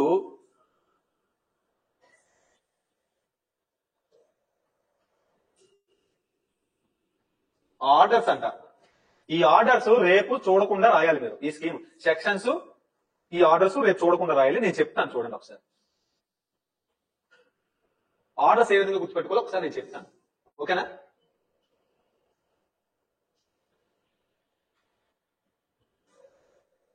ఏమండి, సివిల్ కోర్టులో కేసు వేయాలంటే ఏముండాలి? ఫస్ట్ కాజ్ ఆఫ్ యాక్షన్ ఉండాలి, రైట్ టు సూ ఉండాలి, ఒకవేళ లీవ్ టు సూ కావాలంటే లీవ్ టు సూ కూడా ఉండాలి. ఇవన్నీ ఆర్డర్స్ లో చెప్పలే నీకు. ఆర్డర్స్ గురించి చెప్తున్నప్పుడు నీకు ఫస్ట్ ఏముండాలంటే పార్టీస్ ఉండాలి, అంతేనా? Order 1 parties to suit, order 2 frame of suit. ఆ పార్టీస్ ఉంటే కోర్టులో ఫ్రేమ్, ప్లెయింట్ ఏ విధంగా తయారు చేసుకోవాలి, సూట్ ఏ విధంగా తయారు చేసుకోవాలో చెప్పింది order 2 rule 2. Frame of suit. ఈ సూటు రికగ్నైజ్డ్ ఏజెంట్స్ ద్వారా గానీ, రికగ్నైజ్డ్ ఏజెంట్స్ అండ్ ప్లేడర్స్. చూడండి, మీకు రైట్ చూడాలి, రైట్ టు సూ ఉంది, కాజ్ ఆఫ్ యాక్షన్ వచ్చేసింది, నువ్వు ఇమీడియట్ గా వచ్చి ఫైల్ చేసుకుంటావు. ఎవరు వేస్తున్నారు కేసు, ఎవరి మీద వేస్తున్నారు కేసు ఉండాలి క్లారిటీ. అది పార్టీస్ టు ద సూట్ లో ఉంటుంది. అది ఎవరుంటారా parties to the suit? Plaintiff, defendant. ఓకేనా. ఫ్రేమ్ ఆఫ్ సూట్ ఏ విధంగా తయారు చేయాలి, మనం తయారు చేస్తాం కదా కోర్టు అడ్వకేట్ ఆఫీస్ లో, ఇన్ ది కోర్ట్ ఆఫ్ అదంతా డాక్యుమెంట్స్ అంతా సూట్. ఆ తయారు చేసిన తర్వాత ప్లేడర్స్ ఉండాలి లేదా, ఆ ప్లేడర్స్ గురించి చెప్తున్న ఆర్డర్ ఏదైనా ఉన్నదంటే ఆర్డర్ 3. ఇదే మైండ్ లో గుర్తుపెట్టుకోవాలి. గుర్తుంటుందని చెప్తుంది. Parties, frame of suit, recognised agents or pleaders. ఈ రికగ్నైజ్డ్ ఏజెంట్స్ ఎవరు? పవర్ ఆఫ్ అటార్నీ హోల్డర్స్ ఉంటారా? నా గురించి బాబు నేను అమెరికా వెళ్ళిపోతున్నాను, మనం ఒక కేసు వేయాలి పలానా పర్సన్ మీద, డిఫెండెంట్ మీద, సో నా బదులు నువ్వు వెయ్యు అని స్పెషల్ పవర్ ఆఫ్ అటార్నీ ఇచ్చాను అనుకోండి. On behalf of me, that person who has that power of attorney holder will be go to the court and file a case against on behalf of me against the defendant. వాళ్ళని కూడా recognise చేసింది order. At the same lawyers కి recognise ఒకళ్ళతో ఉంటే సరిపోతుంది, అంతేనా? Power of attorney అవసరం లేదు, లాయర్ కూడా ఒకళ్ళతో ఉంటే ఆ సంతకం పెట్టి, ఆ సంతకం కూడా మనం పెట్టేస్తాం ఒకసారి కదా, అవదా అడగండి కదా. Next order 4, institution of. ఈ తయారు చేసుకున్న సూట్ ఏదైతే ఉందో దాన్ని ఏం చేయాలి? కోర్టులో ఇన్స్టిట్యూట్ చేయాలి, ఫైల్ చేయాలి. ఫైలింగ్ అంటారు దీని, ఓకేనా. ఇన్స్టిట్యూషన్ ఆఫ్ సూట్, దాన్నే ఫైలింగ్. సూట్ ఫైల్ చేశారు, ఓఎస్ నెంబర్ అయింది, సూట్ ఫైల్ చేశారు, నెంబర్ అయిన తర్వాత ఏం చేయాలి? నువ్వు డిఫెండెంట్ సమన్స్ ఇవ్వాలా? Order 5, summons to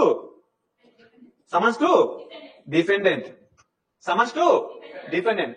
okay. తర్వాత ప్లీడింగ్స్, ఆర్డర్ 6 లో ప్లీడింగ్స్ జనరల్ గా ఎలా ఉండాలి, అని చెప్పేది ఆర్డర్ 6 చెప్పారండి. Pleadings generally.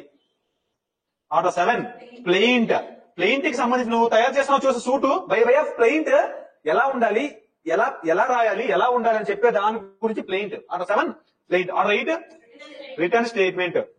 ఆర్డర్ 9 ప్లెయింట్ వేసాడు, ప్లెయింటిఫ్ ఏమో వాడి వర్షన్ చెప్పుకున్నాడు, డిఫెండెంట్ ఏమో ఆల్రెడీ డిఫెండెంట్ ఎందుకు వచ్చి రిటర్న్ స్టేట్మెంట్ వేసాడు, నోటీస్ వెళ్ళిపోయిందా అడిగి, అమ్మో నా మీద కేసేసారు అని చెప్పి పరిగెట్టుకుని వచ్చి బాధ ఎంత చెప్పుకున్నాడు, జడ్జి గారు నాకేం డబ్బులు ఇవ్వలేదండి, వీడు దొంగ అండి, వీడు అన్ని ఏదో చెప్పుకున్నాడు రిటర్న్ స్టేట్మెంట్. మరి వాళ్ళిద్దరు కోర్టుకి రావాలి లేదా? ఈ ప్లెయింట్ రిటర్న్ స్టేట్మెంట్ త్రూ ఎవరేస్తారు? త్రూ ఆర్డర్ 3, ఏది ఏజెంట్స్ ద్వారా గానీ లాయర్స్ ద్వారా గానీ, అంతేనా. ఆర్డర్ 9 వీళ్ళిద్దరు ఇప్పుడు కోర్టుకి రావాలి, వాయిదాలు పడుతూ ఉంటాయి కదా. appearance of parties and non appearance and consequences of the parties. Order 10 examination జరుగుతుంది. ఎవరైతే పార్టీస్ ఉన్నారో ప్లెయింటిఫ్ డిఫెండెంట్స్ ఉన్నారు కదా, వాళ్ళ యొక్క ఎగ్జామినేషన్ జరుగుతుంది. ఎగ్జామినేషన్ అంటే క్వశ్చన్స్ అడగడం. 11 ఇంటరాగేటర్స్ ఉంటాయి. 12 అడ్మిషన్స్ ఉంటాయి. డిఫెండెంట్ వచ్చి ₹1,00,000 కదా మన లోను, 1 lakh కదా, ఎక్స్ గేవ్ వై, ₹1,00,000 కదా, ప్రామిస్ ఉన్నాడు కదా. ఇతను వచ్చి సార్ ₹50,000 ఇవ్వాలి సార్, ఇచ్చేసాను సార్, మిగిలిన ₹50,000 సార్ అంటే ₹50,000 అడ్మిషనే కదా, ఒప్పుకోలు. ఈ ఆర్డర్ 12 కదా అడ్మిషన్స్, 11 ఏమో ఇంటరాగేటరీస్, 12 ఏమో అడ్మిషన్స్. ఇక్కడ అడ్మిట్ చేస్తే అంటే అర్థమైంది. అప్పుడు కోర్టు ఏమంటుంది, 50,000 నువ్వు ఆల్రెడీ ఇంకా 50,000 తీసుకున్నావు, 50,000 ఇచ్చేసావు, 50,000 నువ్వు బాకీ. నువ్వు ఇదేమన్నాడు సార్, 50,000 సార్, నేను ₹1,00,000 కాదు తీసుకున్నది, నేను కట్టేస్తాను సార్ అన్నాడు అనుకో. నీకు సంవత్సరాలు ఆ కేసు నడవాలా? వాడు ఒప్పేసుకున్నాడు కదా, వాడు డినై చేస్తేనే కదా ప్రాసెస్. వాడు ఏమన్నాడంటే ₹50,000 నేను ఇచ్చేస్తాను సార్ అన్నాడు అనుకో. వాడు ఒప్పుకున్నంత వరకు, వాడు ఒప్పుకున్న అమౌంట్ కోర్టు డిపాజిట్ చేయమనొచ్చా? డిపాజిట్ చేసిన డబ్బులు ప్లెయింటిఫ్ ఇప్పించొచ్చా? ఇది 12 కదా ఆర్డర్, దానికి ఎగ్జాక్ట్ గా ఇంకో 12 కలుపుకుంటే 24 వస్తుంది కదా. ఈ ఏదైతే అడ్మిట్ చేశారో దాన్ని పేమెంట్ చేసింది, పేమెంట్ ఇన్ కోర్ట్స్, ఓకేనా. 12 ప్లస్ ఇంకో 12 24 payment in court. 13 production of documents. 13 ఏంటి, ఈ ప్రామిస్ అన్నట్టు కోర్టులో ప్రొడ్యూస్ చేయాలా లేదా? ప్రొడక్షన్, ఇంపౌండింగ్, దీనికి ఏమైనా డాక్యుమెంట్స్, దీనికి ఏమైనా స్టాంపులు అవసరం లేదు కానీ స్టాంపులు కావలిస్తే ప్రొడక్షన్, ఇంపౌండింగ్, స్టాంపులు ఏమైనా ఇన్సఫిషియన్స్ ఆఫ్ ఫండ్స్ ఉంటే కొంత ఇంపౌండింగ్ కూడా చేసుకోవచ్చు అండ్ రిటర్న్ కూడా చేసుకోవచ్చు, అవసరం లేదు. ఇప్పుడు సపోజ్ ఒక డిక్లరేటరీ సూట్ లో అతను 10th క్లాస్ చదివాడా లేదా, లాయర్ చదివాడా లేదా మీకు ఆల్రెడీ చెప్పాను. Denying of the bar council, నన్ను లాయర్ డినై చేస్తే నేను డిక్లరేటరీ సూట్ వేసుకోవచ్చని. నా ఒరిజినల్ సూట్స్ కోర్టులో ప్రొడ్యూస్ చేయాలి, ఒరిజినల్స్ ప్రొడ్యూస్ చేయాలి. బట్ నేను ఎవిడెన్స్ చెప్పినప్పుడు చెప్తాను, ఎక్సెప్షన్స్ ఉన్నాయి. ఒరిజినల్ కోర్టులో ప్రొడ్యూస్ చేస్తే నాకు రేపు జాబ్ రావాలంటే ఎట్లాగా? అందుకే నేను ఏం చేస్తాను, ప్రొడ్యూస్ చేశాను కోర్టులో, తర్వాత నాకు అవసరం వచ్చినప్పుడు జడ్జి గారికి అడిగి రిటర్న్ చేయించుకున్నాను. ప్రొడక్షన్, ఇంపౌండింగ్, రిటర్న్ కూడా డాక్యుమెంట్స్, కోర్టులో మార్క్ అయిన డాక్యుమెంట్స్, ఎంఓలుగా ఉంటాయి, మెటీరియల్ ఆబ్జెక్ట్స్ గా ఉన్న డాక్యుమెంట్స్ రిటర్న్ కూడా చేస్తుంది కోర్టు. ఓకే, ఇదంతా బాగుంది, ఇదంతా ప్రీ ట్రయల్ అంతేనా. ఇదంతా ఏంటి, ఇప్పుడు దాకా ప్రీ ట్రయల్, ఇంకా ట్రయల్ స్టార్ట్ అవ్వలే. ఇప్పుడు ట్రయల్ స్టార్ట్ అయ్యే ముందు ఏం జరుగుతుంది, order 14 settlement of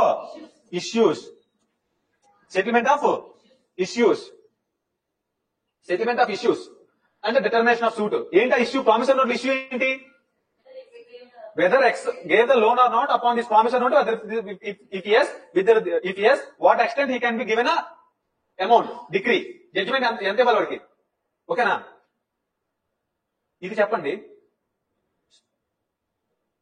recovery of possession, what is the section that recovery of possession which governing of immovable property on the base of possession అయితే section 6 of specific relief act 5 అయితే on the base of title recovery of possession. Recovery of possession లో what is the issues that court can deal. Issues అంటే court వారి ముందు ఉన్న dispute, exact dispute అంతేనా. ఏం చెప్పండి, పొసెషన్ లో ఓనర్షిప్ చూస్తారా, వెదర్ ఎక్స్ ఈజ్ అతను డిస్పోజెస్ చేయకన్నా ముందు అతను ఆ ప్రాపర్టీలో ఉంటున్నాడా, ఉంటే అతన్ని ఇతను రికవరీ ఆఫ్ పొసెషన్ కి ఎలిజిబుల్ కాదని చెప్పి కోర్టు డిసైడ్ చేసి ఇచ్చేస్తుంది, అంతేనా. ఉంటున్నాడా లేదా, ఉంటే మాత్రం మళ్ళీ తీసుకెళ్ళి ఆ ప్లేస్ లో పెట్టాలా లేదా, ఎవరో వచ్చి అతన్ని డిస్పోజెస్ చేసేస్తే. ఇప్పుడు చాలా ఇంకా రకరకాలు పార్టీషన్ సూట్ లో ఇష్యూస్ ఎట్లా ఉంటాయి అన్ని మీకు రేపొద్దున ఇష్యూస్ ఫ్రేమ్ చేయమని, ఒక ప్రాబ్లమాటిక్ క్వశ్చన్ ఇచ్చి ఇష్యూస్ ఫ్రేమ్ చేయమనొచ్చు, లేకపోతే ప్లెయింట్ రాయమనొచ్చు, లేకపోతే రిటర్న్ స్టేట్మెంట్ రాయమనొచ్చు, లేకపోతే ఒక ప్రాబ్లమాటిక్ క్వశ్చన్ ఇచ్చి జడ్జిమెంట్ రాయమని అనొచ్చు, ఓకేనా. Okay, disposal of the suit at first hearing, settlement of issue జరిగిన తర్వాత ఇవన్నీ క్రొనాలజికల్ గా ఉన్నాయి, మీరు గమనించారా. క్రొనాలజికల్ గా ఉన్నాయి లేదా, పార్టీస్ ఉన్నారు, ఫ్రేమింగ్ ఆఫ్ సూట్ ఉంది, దానికి వకాలత్ చేయడానికి అడ్వకేట్ గురించి చెప్తున్నారు, ఇన్స్టిట్యూషన్ ఆఫ్ సూట్ 4 లో చెప్తున్నారు. ఈ సూట్ తయారైన తర్వాత అది కోర్టులో వేసిన తర్వాత సమన్స్ కి విట్నెస్ పంపించాలి. ప్లీడింగ్స్ ఆల్ 6 లో ప్లీడింగ్స్ జనరల్ గా ఉన్నారు. ప్లెయింట్ కి సంబంధించిన విషయాలని ఆ సమయంలో మాట్లాడుతుంది, ఆ రైట్ లో రిటర్న్ స్టేట్మెంట్ గురించి మాట్లాడుతుంది. వీళ్ళిద్దరు ప్లెయింట్ రిటర్న్ స్టేట్మెంట్ వేసిన తర్వాత కోర్టుకేమో ఎపీర్ అయ్యి వాళ్ళ బాధ వాళ్ళు చెప్పుకోవాలి. తర్వాత ఎగ్జామినేషన్ ఆఫ్ పార్టీ జరుగుతుంది. తర్వాత section 11 order 11 discovery and inspection. నేను చెప్తాను, త్రూ ఇంటరాగేటరీస్ అని ఉంటాయి, ఇంటరాగేటరీస్ అని రాసుకోండి. Order 11, order 12 admissions, order 13 impounding, production, impounding and return of documents, order 14 settlement of issues and return disposal of the suit some type of cases లో first hearing లోపే.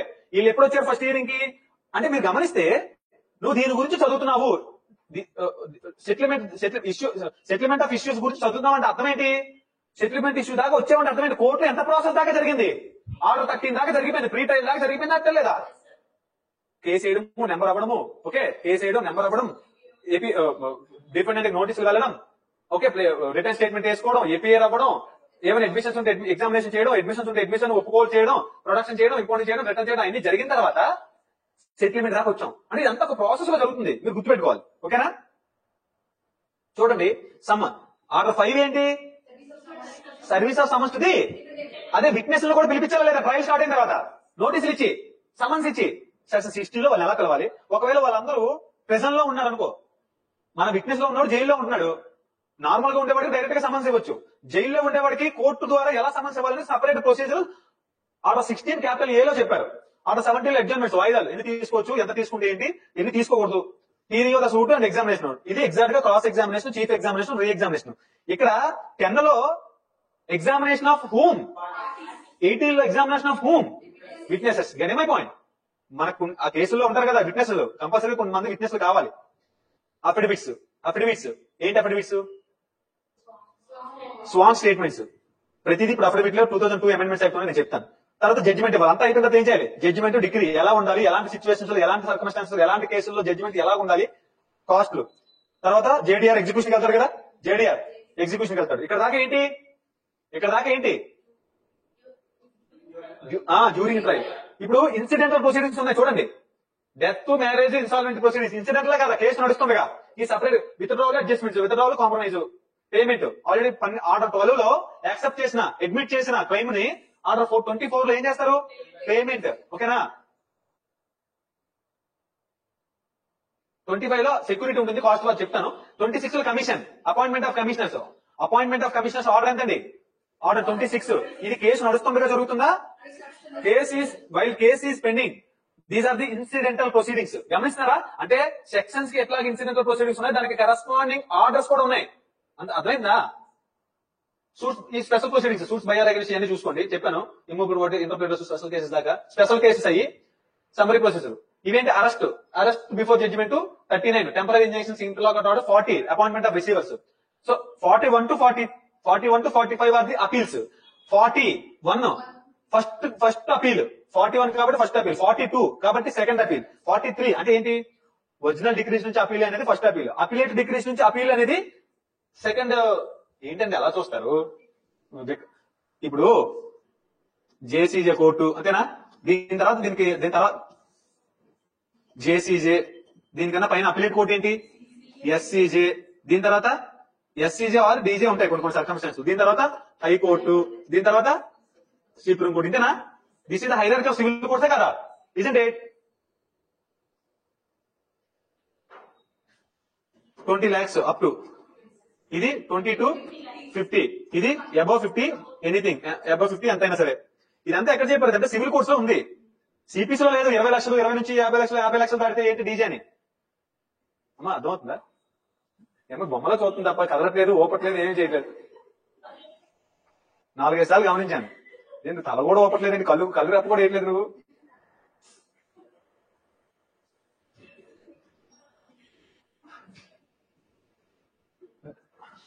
Civil courts లో ఎక్కడ చెప్పారండి పెక్యునరీ జ్యూరిస్డిక్షన్.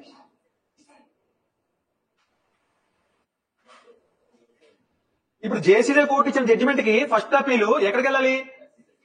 డీజే అనుకోండి, district court అనుకోండి, ఎస్సీజే district court అనుకోండి for example, నేను చెప్తాను మీకు.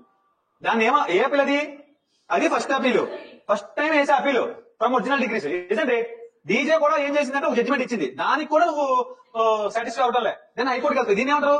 Second appeal. ఈ ఫస్ట్ అపీల్ ఆర్డర్ ఎంత? 41, ఈ సెకండ్ అపీల్ ఆర్డర్ ఎంత? 42. ఓకేనా? అర్థమవుతుందా? ఇప్పుడు ఈ జేసీజే కోర్టు ఆర్డర్లు ఇచ్చేటప్పుడు కొన్ని జడ్జిమెంట్ ఇచ్చేలోపు కొన్ని ఆర్డర్స్ ఇస్తుంది కదా, ఏది like injunction order, commissions appoint చేయడం, రిసీవర్స్ అపాయింట్ చేయడం, కాస్ట్ పే చేయమని చెప్పడం, లేదంటే అటాచ్మెంట్ బిఫోర్ జడ్జిమెంట్ ఇవ్వడాలు ఆర్డర్ 38 ప్రకారం, ఎనీథింగ్ వీటి మీద. అదే ఇందులో కొన్ని ఉంటాయి, ఆర్డర్ 7 రూల్ 11 కొన్ని రకాలు ఉంటాయి. నేను మీకు ఏం ఎగ్జాంపుల్ చెప్పి, don't take it this as a clear example. కొన్ని ఆర్డర్స్ ఇస్తుందా, ఆ ఆర్డర్స్ ను కూడా అపీల్ చేయొచ్చా? జనరల్ గా అపీల్ ఎవరు చేస్తారు, దేని మీద చేస్తారు? ఒక కింద కోర్టులు ఇచ్చిన జడ్జిమెంట్ మీద పై కోర్టుకి వెళ్ళడం అనేది అపీల్. దట్ ఈస్ మీకు అర్థం అవడం కోసం చెప్తున్నాను. That is not the definition of appeal. Appeal is something I'll tell you. But కింద కోర్టు ఇచ్చిన జడ్జిమెంట్ తో అగ్రీడ్ అయ్యే కదా హైకోర్టుకి వెళ్తారు. హైకోర్టు కాదు, అపిలేట్ కోర్టు అన్నాం, అది ఫస్ట్ అపీల్ అన్నాం. అపిలేట్ కోర్టు ఇచ్చిన జడ్జిమెంట్ మీద మళ్ళీ నెక్స్ట్ అపిలేట్ కోర్టుకి వెళ్ళేది సెకండ్ అపీల్. ఈ కింద కోర్టులో స్టార్టింగ్ కోర్టు దాన్ని ఒరిజినల్ జ్యూరిస్డిక్షన్ ఉన్న సివిల్ కోర్టులో ఒక కేసు డిసైడ్ చేసే ప్రాసెస్ లో ఇంటీరియం ఆర్డర్స్ ఇస్తారు కదా, ఇంజక్షన్స్ ఐఏఎల్ వేసుకుంటాం కదా చెప్పాను, నేను ఎందుకు చాలాసార్లు చెప్పాను. ఐఏఎల్ మీద వచ్చే ఆర్డర్స్ మీద కూడా అపీల్స్ ఉంటాయి. అండ్ నాట్ అన్ని రకాల ఐఏఎస్, కొన్ని రకాల ఐఏఎస్ అంటే ఆర్డర్ 43లో మెన్షన్ చేసిన వాటి మీద మాత్రమే అపీల్స్ ఉంటాయి. ఇక్కడ ఏదైతే మెన్షన్ చేయలేదో అలాంటి ఆర్డర్స్ కన్నా అవి కాకుండా ఇంకెక్కడ ఏ ఆర్డర్స్ లో కూడా అపీల్స్ ఉండవు. పాయింట్ అర్థమైందా లేదా? తర్వాత appeal by indigent person, order 33 ఎవరు? Order 33 suit by indigent person. వాళ్ళు అపీల్కి వెళ్ళేది అక్కడ 33, ఇక్కడ 44 appeal by indigent person. Order 45 appeal to direct supreme court, ఇంకా డైరెక్ట్ గా అంటే సుప్రీం కోర్టు పెద్ద కోర్టు కదా, apex court of the country కదా. అక్కడికి వెళ్ళేటప్పుడు ఏంటంటే ఒక స్పెషల్ కొంచెం కొన్ని రకాల concerns we have to take care. అందుకు సపరేట్ గా ఒక ఆర్డర్ లో దాని గురించి చెప్పారు. అంటే కొన్ని రకాల పెక్యునరీ కొంత అమౌంట్ ఉంటే వెళ్ళడానికి లేదు, కొంత అమౌంట్ ఎక్సీడ్ అయితే మాత్రం మనీ డిక్రీస్ వెళ్ళొచ్చు, రకరకాల సబ్స్టాన్షియల్ క్వశ్చన్ ఆఫ్ లా చెప్తాను మీకు. ఓకేనా? తర్వాత ఏంటి reference, doubt lower court judge గారికి డౌట్ వస్తే పై కోర్టు జడ్జి గారిని, హైకోర్టు జడ్జి గారిని అడిగేదే రెఫరెన్స్ మాకు about question of law or application of law. Review, judge గారు ఇచ్చిన రీకన్సిడర్ చేయమని చెప్పి judgment, junior civil judge court judgment ఇచ్చింది కదా, ఆర్డర్ 47 ప్రకారం రీకన్సిడర్ చేయమని. ఏమన్నా చేయాల్సిన మిస్టేక్ కొన్ని రకాల ఇవి ఈ review red with 47 red with 152, 153, 153A of sections, section 152, 153, 153A. రకరకాల కొన్ని క్లరికల్ అథమెటికల్ మిస్టేక్స్ లో ఒక రకాల రివ్యూ ఉంటాయి. రివ్యూ ఆన్ జడ్జిమెంట్ బేస్ చేసుకున్నప్పుడు కొన్ని రకాల రివ్యూ చేయాలి. అప్పుడు రివ్యూ ప్రొసీజర్స్ ఏంటంటే order 43, section 152, 153, 153 capital A miscellaneous procedures, ఇవన్నీ ప్రొవిన్షియల్ స్మాల్ క్లాస్. ఇక్కడ దాకా గుర్తుపెట్టుకోండి. రేపు ఇది రాయాలి, ఇక్కడ వరుసగా రాయాలి. రాస్తారా? చదువుకుని వస్తారా? ఇప్పుడు రాయలే, ఇప్పుడు రాస్తారా? రాయలేం, బట్టి పట్టుకుని వస్తేనే రాయగలం. మీకు స్కీమ్ అర్థమవుతుందా? Are you getting scheme? There are some sections which does not have a corresponding orders. ఓకేనా? There are some sections which is not having a corresponding sections. Only orders లోనే కొన్ని టాపిక్స్ చెప్పారు, కొన్ని టాపిక్స్ ఓన్లీ సెక్షన్స్ లోనే చెప్పారు, కొన్ని topics కొన్ని రకాల టాపిక్స్ సెక్షన్స్ లోనే చెప్పారు, ఆర్డర్స్ లోనే చెప్పారు. ఓకేనా?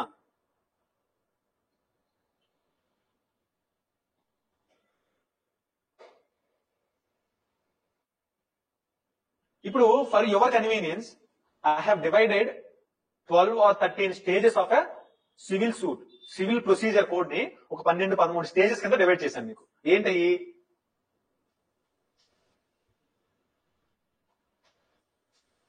This is my understanding. You will not find anywhere in the world. Okay, you please try to catch me. Stages of civil code. ఏంటిది? ఫస్ట్ స్టేజ్ ఇదేనా? First stage stage 1 parties to the suit including plaint. Parties ఎక్కడ చెప్పారు? ఏ order లో చెప్పారు? Order 1 to order 4. Parties to the suit order 1, order 2 frame of suit, order 3 recognized agents and pleaders, order 4 institution of suit. దాంతో పాటు sections. Institution of suit అంటే ఎక్కడ? Institution of suit అంటే జ్యూరిస్ట్ ఏ కోర్టులో వేయాలో కూడా తెలుసుకోవాలి లేదా? ఈ స్టేజ్ లోనే. ఏది? పెక్యునరీ జ్యూరిస్డిక్షన్, స్మాల్ కాజెస్ కోర్ట్స్ అయితే ఏంటి, ప్రెసిడెన్సీ స్మాల్ కాజ్ కోర్ట్ అయితే. సెక్షన్ 9 ప్రకారం ఏంటంటే courts to try all parties in all suits in civil nature, all types of civil nature. తర్వాత సెక్షన్ 15 to 20 జ్యూరిస్డిక్షనల్ ఆస్పెక్ట్స్ ఉంటాయి. ఏ కోర్టులో తీసుకోవాలి నేను చెప్తాను, ఇప్పుడే చెప్తాను.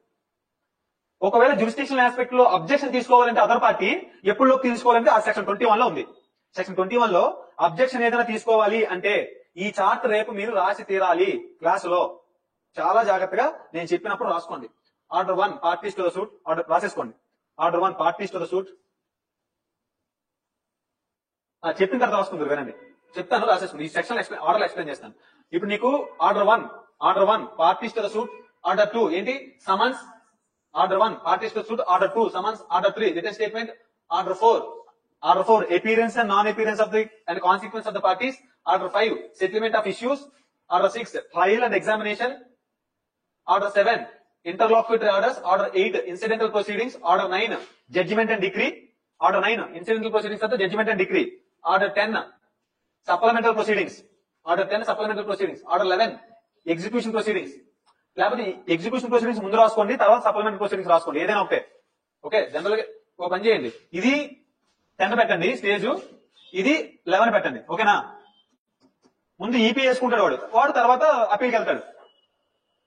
Order 10, order 12 suits in particular, అదే గవర్నమెంట్ చెప్పండి particular cases. Miscellaneous provisions stage ఎన్ని స్టేజెస్ వచ్చాయి? మొత్తం 12 స్టేజెస్ వచ్చాయి. ఓకేనా? ఇప్పుడు ఈ 12 స్టేజ్ నీకు స్టేజ్ గుర్తు వచ్చిన వెంటనే దానికి రిలవెంట్ ఆర్డర్స్, సెక్షన్స్ గుర్తు రావాలి నీకు. ఓకేనా? గుర్తు వస్తాయా? వస్తాయి సార్. గుర్తు ఏమవుతాయి? ఉన్నా మర్చిపోయేలాగా ఉన్నా సార్. అంతేనా? ఏంటి సార్ ఉన్నాయి మర్చిపోతున్నా.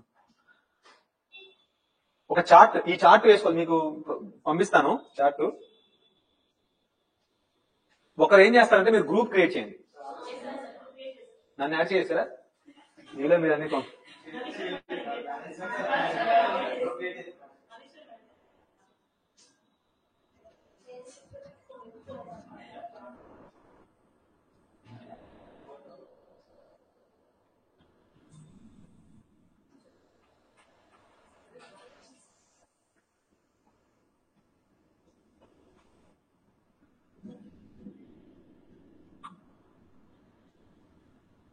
ఆర్డర్ 1, ఆర్డర్ 2, ఆర్డర్ 3 చూసి చదవండి. ఆర్డర్ 3 రికగ్నైజ్డ్ ఏజెంట్స్ అండ్ ఏంటో చూస్తే కానీ చెప్పం సార్ మేము. పోనీ ఇదిగోండి, ఇది చదవండి, బయటికి చదవండి ఒకసారి, బయటికి చదవండి గట్టిగా. అమ్మా ఇది చదవాలి, ఇది బయటికి చదవాలి. ఇది ఇక్కడ ఉంది, ఇక్కడ ఉంది, రాసుకున్నాం అన్ని రాసావా? ఆర్డర్ 1, ఆర్డర్ 2 అంటే మీరు అర్థం చేసుకోవాలి, ముందు అన్నిటికైనా పార్టీస్ ఉండాలి, తర్వాత పార్టీస్ ఉంటే సూట్ ని తయారు చేసుకోవాలి. ఎలా ఉండాలి, కాజ్ ఆఫ్ యాక్షన్ ఎలా ఉండాలి, కాస్ట్ రేట్ ఎలా ఉండాలి, ఇన్ ది కోర్ట్ అట్లా ఎలా ఉండాలని చూస్తాం. ఒకసారి ఇది చూడండి, సూట్ ఇదేంటిది మీరు రాయడం అవ్వదు ఇక్కడ. ఓకే చూడండి, ఏంటి కర్మ.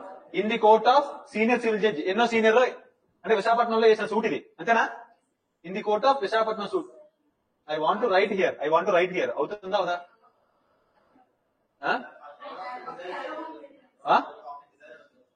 వేర్ క్రాపా?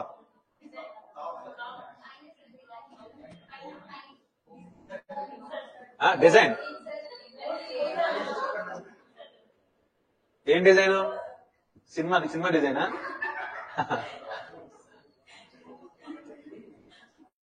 ఓకే, అది వినండి, చూడండి ఒకసారి చూడండి. ఇది కోర్టులో వేసే సూటు. మనం ఇప్పుడు చదువుతున్నవన్నీ ఇందులో ఉంటాయో లేదో మనం తర్వాత తెలుసుకుంటాం. బట్ యాజ్ ఫార్ యాజ్ ఇదేంటిది కాస్ట్ టైటిల్. కాస్ట్ టైటిల్ కన్నా ముందు ఏముంది? కోర్టు నేమ్ ఉంది. ఇది ఏం ఇండికేట్ చేస్తుంది? జ్యూరిస్డిక్షనేనా? జ్యూరిస్డిక్షన్ అంతేనా? OS original suit, type of suit. Suppose recovery of position సూటే కదా, రికవరీ ఆఫ్ డ్యామేజెస్ ఓఎస్ కదా, recovery of compensation damage, specific performance OS కదా, డిక్లరేటరీ సూట్స్ ఓఎస్ కదా, ఇవన్నీ సూట్స్. Divorce OS ఓపీఆ? అక్కడికి ఏమొస్తుంది? ఒరిజినల్ పిటిషన్ వస్తుంది, ఓపీ. ఏ సంవత్సరం వేస్తే ఆ సంవత్సరం వస్తుంది దాని నెంబరు, దాని క్రోనలాజికల్ నెంబర్ వస్తుంది. ఇక్కడ ఎవడుంటాడు? Plaintiff, parties, defendant. ఈ ప్లెయింటిఫ్ డిఫెండెంట్ ఎక్కడ మాట్లాడుతుంది? ఏ ఆర్డర్ మాట్లాడుతుంది? Parties to the order 1. Order 1 కదా. ప్లెయింట్ దేని ప్రకారం అయ్యాలి? Section 626 along with order 7 rule 1. Order 7 చెప్తుందా ప్లెయింటిఫ్? ఆర్డర్ 8 ఏం చెప్తుంది? Written statement. అర్థమవుతుందమ్మా? ప్లెయింటిఫ్ అడ్రస్ ఉంటుంది ఇక్కడ, address of the plaintiff for the purpose of summons. దేనికోసం అడ్రస్ ఇక్కడ ఉండేది? Service of summons. Which order? Order 5. Summons defendant కి సమన్స్ పంపించేది ఎలా పంపించాలి, ఏ రూల్ ఏం చెప్తుందో చెప్పేది ఆర్డర్ 5. ఇజంటే డిఫెండెంట్ గురించి మాట్లాడుతుంది. తర్వాత ప్లెయింటిఫ్ చూడండి, ప్లెయింటిఫ్ చూడండి. మన ఎగ్జాంపుల్ లో ప్లెయింటిఫ్ ఎవరు? I want to right here. ఇది పీడిఎఫ్ చేసి ఇది పీడిఎఫ్ చేసి మెయిల్ అది పెట్టుకుంటే సరిపోతుందా?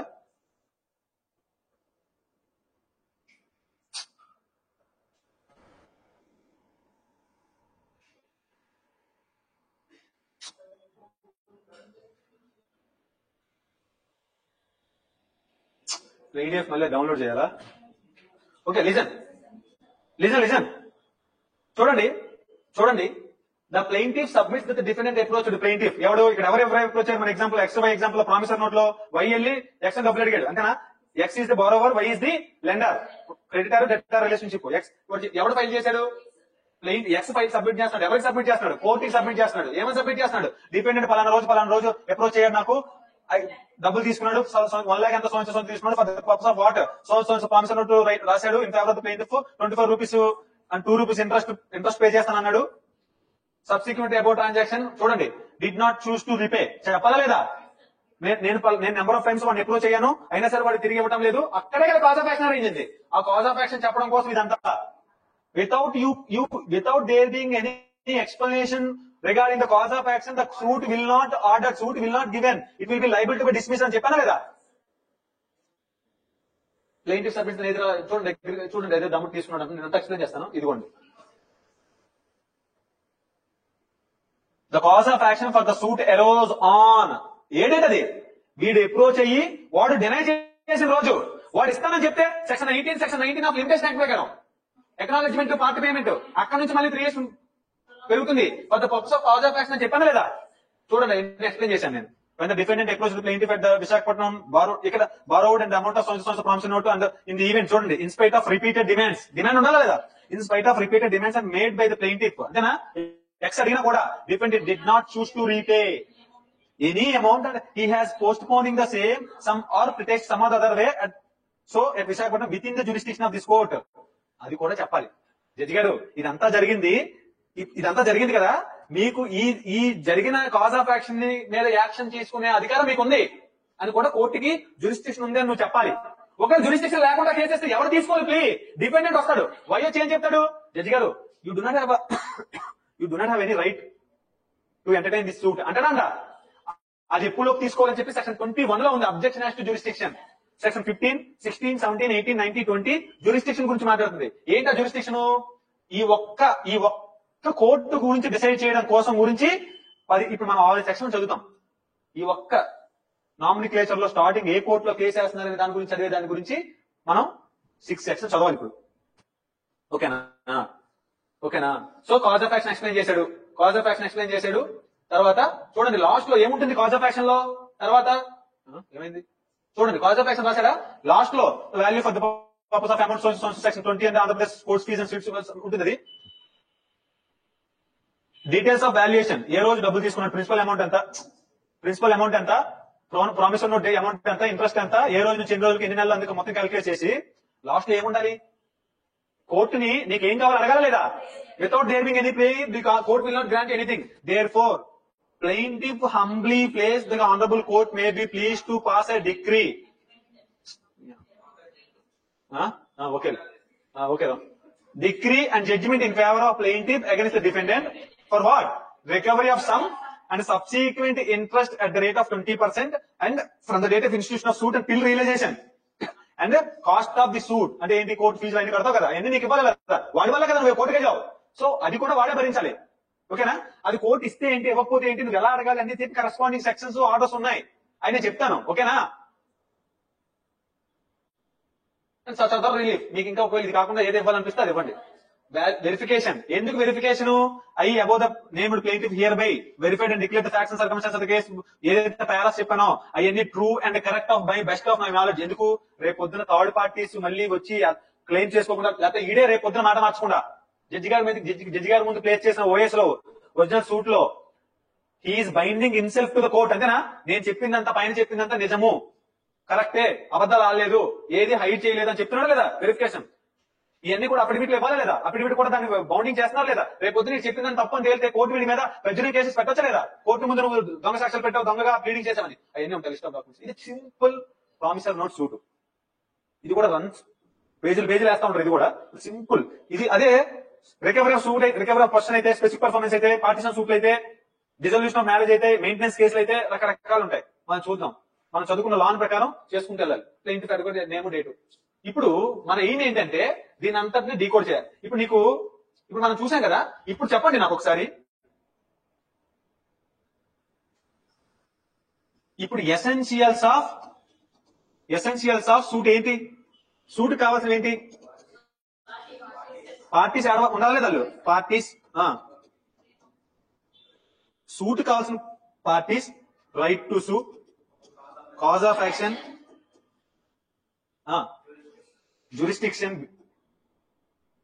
జ్యూరిస్టిక్షన్, లాస్ట్ అన్నిటికన్నా రిలీఫ్. ప్రేయర్ కాదు, రిలీఫ్. అది ప్రేయర్, రిలీఫ్, అది రిలీఫ్. ఓకేనా? ఈ రిలీఫ్ మంచి ఇంపార్టెంట్. ఇప్పుడు కాదు, రేపు చెప్తాను. అది ఈ రిలీఫ్ డిక్లరేటరీ సూట్ లో ఏముంటుంది? Declare me I'm so and so అని ఉంటుందా ఉండదా? ప్రామిసర్ నోట్లో ఏముంది? ఇప్పుడు చూసిన దాంట్లో ప్రిన్సిపల్ అమౌంట్, ఇంట్రెస్ట్ ఇంత ఇవ్వాలి అని చెప్తున్నారు. స్పెసిఫిక్ పర్ఫార్మెన్స్ లో ఏముంటుంది? పర్ఫార్మెన్స్ ఆఫ్ ప్రామిస్ ఉంటుంది. పార్టిషన్ సూట్ లో ఏముంటుంది? కోర్టు వారు ఆ ప్రాపర్టీని పార్టిషన్ చేసి ఆ భాగం నాకు ఇవ్వండి అంటుంది. అంతేనా? ఉంటుందా? ఏమైనా ఉంటుందా? ఇంకా రకరకాల సూట్స్ లో ఉంటాయి. డిజల్యూషన్ సూట్ లో, డిజల్యూషన్ ఓపీలో ఏముంటుంది? ఒరిజినల్ పిటిషన్ లో మ్యారేజ్, డిజల్యూషన్ ఆఫ్ మ్యారేజ్ ఏముంటుంది? మా మధ్యలో ఉన్న మ్యారేజ్ ఏదైతే ఉందో దాన్ని డిజాల్వ్ చేసి మమ్మల్ని విడగొట్టండి అంటే మీకు అర్థం అవడం కోసం చెప్తున్నాను. అదేనా ఉంటుంది? మెయింటెనెన్స్ లో ఇంజెక్షన్ సూట్ లో ఏముంటుంది? ఇంజెక్షన్ సూట్ లో hence plaintiff humbly plays this honorable court to restrain the defendant from entering into my property. ఉంటుందా ఉండదా? And declare permanently I am entitled in this possession అంటాడా అంట? డిక్లరేషన్ ఆఫ్ టైటిల్ లో, ownership లో declare I am the owner of this property. ఓకేనా? ఎన్ని రకరకాలు ఉంటాయి, చూద్దాం అవి as and when time comes. ఇది ఇప్పుడు అర్థమవుతుందా? ఇప్పుడు ఇన్ ది కోర్ట్ ఆఫ్ అని ఉంది చూసారా? ఇన్ ది కోర్ట్ ఆఫ్, ఆ కోర్ట్ ఏంటో కనిపెడదాం. సైంటిస్ట్ వెళ్దాం కాసేపు. In the court of A court? Jurisdiction aspects లో there are these kind of concepts are there. Jurisdiction, what is that? Peculiar jurisdiction, territorial jurisdiction. రాసుకోవచ్చు ఇప్పుడు నేను హ్యాపీగా కదా. అమ్మాయి రాయకపోతే నిద్రపడదు. Jurisdiction concepts లో peculiar jurisdiction, territorial jurisdiction, subject matter jurisdiction, inherent jurisdiction, consensual jurisdiction, appellate and original jurisdiction. నాకు ఇప్పుడు ఇది సెక్షన్ 15 నుంచి స్టార్ట్ అవుతుందండి. సెక్షన్ 20 దాకా ఉంటుంది. అండ్ 21A కూడా ఉంటాయి. అంటే సింపుల్ ఏంటంటే ఏ కోర్టులో వేసుకోవాలి. ఓకేనా? ఏ కోర్టులో వేసుకోవాలంటే నాకు కొన్ని క్వశ్చన్స్ ఉన్నాయి. ఎన్ఐ యాక్ట్ లో cheque bounce case which court has the jurisdiction? Magistrate first class sir. Judicial magistrate first class sir. Jurisdiction అంటే ఏ కోర్టు అని అర్థం. కాంపిటెంట్ కోర్టు మీరు నా స్టూడెంట్స్, కాంపిటెంట్ కోర్ట్ అంట. అది చెప్పండి answer. Judicial magistrate first class where payee is having account and dishonoured. అంతేనా?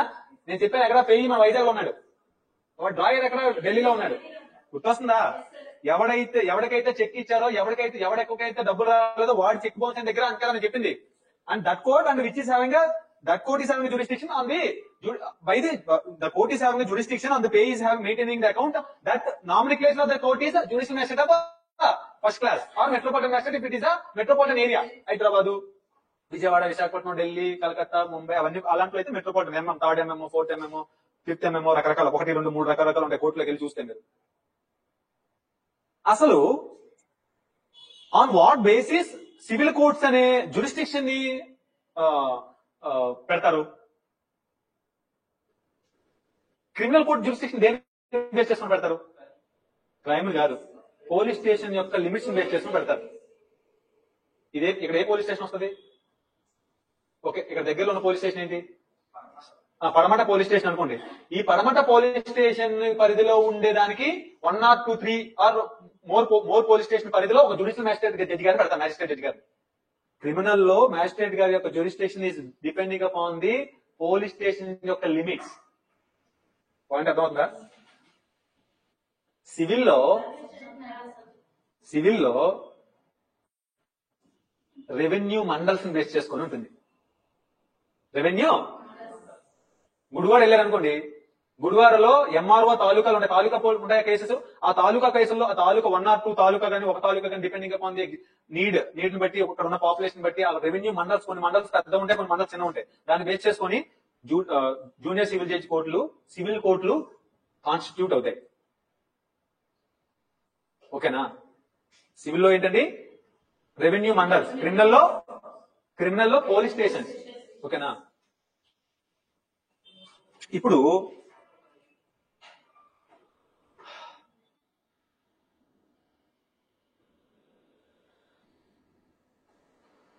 what is meant by jurisdiction? An authority or power. What is meant by jurisdiction? Juris plus diction. What is this? Jurist ante authority or power. Diction means adjudicate. Adjudicate ante decide. అంతేనా? ఏమండి మాట్లాడరు? Adjudicate అంటే to decide or to adjudicate to decide or. Juris means an authority or power, ఆ power of court to decide the matter. ఓకేనా? ఏ కోర్టుకి అధికారం ఉంది నీకున్న డిస్ప్యూట్ ని రిజాల్వ్ చేయడానికి? అంతేనా? ఏ కోర్టుకు ఉంది? ఇప్పుడు ప్రామిసర్ నోట్ విజయవాడలో తీసుకుంటే ఢిల్లీ కోర్టుకి వెళ్ళిపోవచ్చా? మనం వెళ్ళిపోవచ్చా? అర్థమైందా? విశాఖపట్నంలో ఉన్న ప్రాపర్టీ నా ప్రాపర్టీ అమ్ముతున్నప్పుడు, అగ్రిమెంట్ టు సేల్ ఎంటర్ అయినప్పుడు నాకు కలకత్తా కోర్టులోకి వెళ్ళి కేసేసుకుంటామా? దానికోసం ఏ కోర్టు నీకు జరిగిన అన్యాయం, నీకు ప్లెయింటిఫ్ కి డిఫెండెంట్ మధ్య ఉన్న డిస్ప్యూట్, నీకు ఏదైతే కాజ్ ఆఫ్ యాక్షన్ వచ్చిందో, నీ రైట్ ఏదైతే వైలేట్ అయిందో, నువ్వు ఎప్పుడైతే కోర్టుకు రావాలనుకుంటున్నావు, ఏ కోర్టులో కేసు వేసుకోవాలి, ఏ జడ్జి గారు నీ యొక్క కేసుని ఎంటర్టైన్ చేసి ఎవిడెన్స్ తీసుకొని, ట్రయల్ చేసి ఎవిడెన్స్ తీసుకొని నీకు జడ్జిమెంట్ ఇవ్వాలో చెప్పేది జ్యూరిస్డిక్షన్. Isn't it? అయ్యి రకరకాలు ఉన్నాయి. ఏంటిది? పెక్యునరీ జ్యూరిస్డిక్షన్ అంటే ఆల్రెడీ మీకు చెప్పాను. ఏంటి? సివిల్ కోర్ట్స్ యాక్ట్ ప్రకారం 20 lakhs. పెక్యునరీ అంటే అర్థం ఏంటి? మానిటరీ. ఓకేనా? మానిటరీ. నా ప్రామిసర్ నోట్ వాల్యూ ఎంత? 1 lakh అయినప్పుడు నేను మానిటరీ 20 లక్షల లోపు జూనియర్ సివిల్ జడ్జి కోర్టు కదా, 20 నుంచి 50 లోపు senior civil judge court, more than 50 lakhs is the district court. ఇప్పుడు నేను సెక్షన్ 15 పెక్యునరీ జ్యూరిస్డిక్షన్ ఫాలో అవుతూ, సెక్షన్ 15 పెక్యునరీ కదా, దట్టు సెక్షన్ 15 లో ఏం చెప్తాడంటే plaintiff should file lowest competent court to try it అంటాడు. ఏంటది lowest competent court to try it? అన్నిటికన్నా చిన్న కోర్టు ఏంటి? Judicial magistrate of first class of JC, civil judge court. దాని తర్వాత సీనియర్ సివిల్ జడ్జ్ కోర్టు, దాని తర్వాత డిస్ట్రిక్ట్ కోర్టు, దాని తర్వాత హైకోర్టు, దాని తర్వాత supreme court. Lowest competent grade అంటే చిన్న కోర్టు నుంచి రావాలి. నువ్వు డైరెక్ట్ గా నువ్వు సుప్రీం కోర్టుకి వెళ్ళిపోకూడదు. సుప్రీం కోర్టు జడ్జి గారు నా ఫ్రెండే, నాకు తెలుసు అంటే కుదరదు. కుదురుతుందా? కుదరదు. Lowest competent grade to try it అంటే అది. ఏం డౌట్ ఏంటి? నేను వేరేగా చెప్పాను.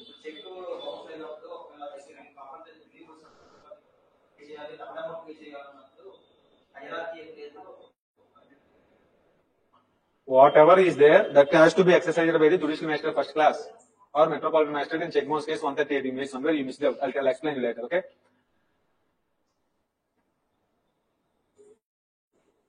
హిందూ మ్యారేజ్ యాక్ట్ లో రిజల్యూషన్ ఆఫ్ మ్యారేజ్ ఎక్కడ ఏ కోర్టులో వేసుకోవాలి?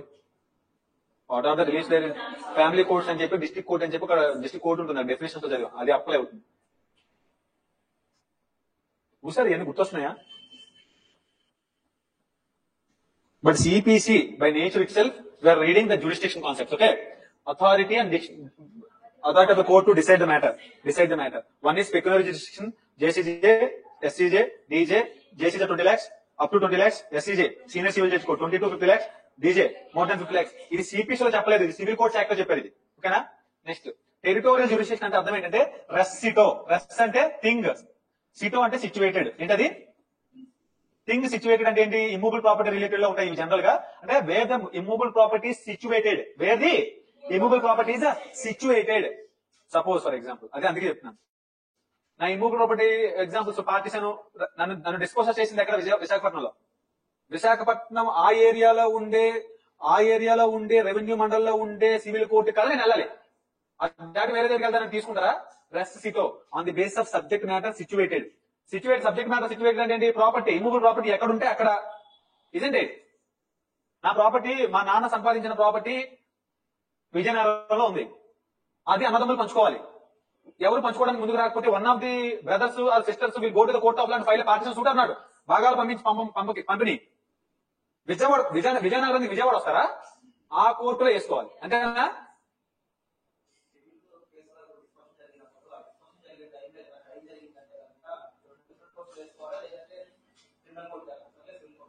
సివిల్ క్రిమినల్ వేరు, ఓకే? సివిల్ అయితే ఎగ్జాంపుల్ చెప్తాను వినండి జాగ్రత్తగా. మీరు అడిగారు కాబట్టి చెప్తాను, ఎగ్జాంపుల్ చూడండి ఒకసారి.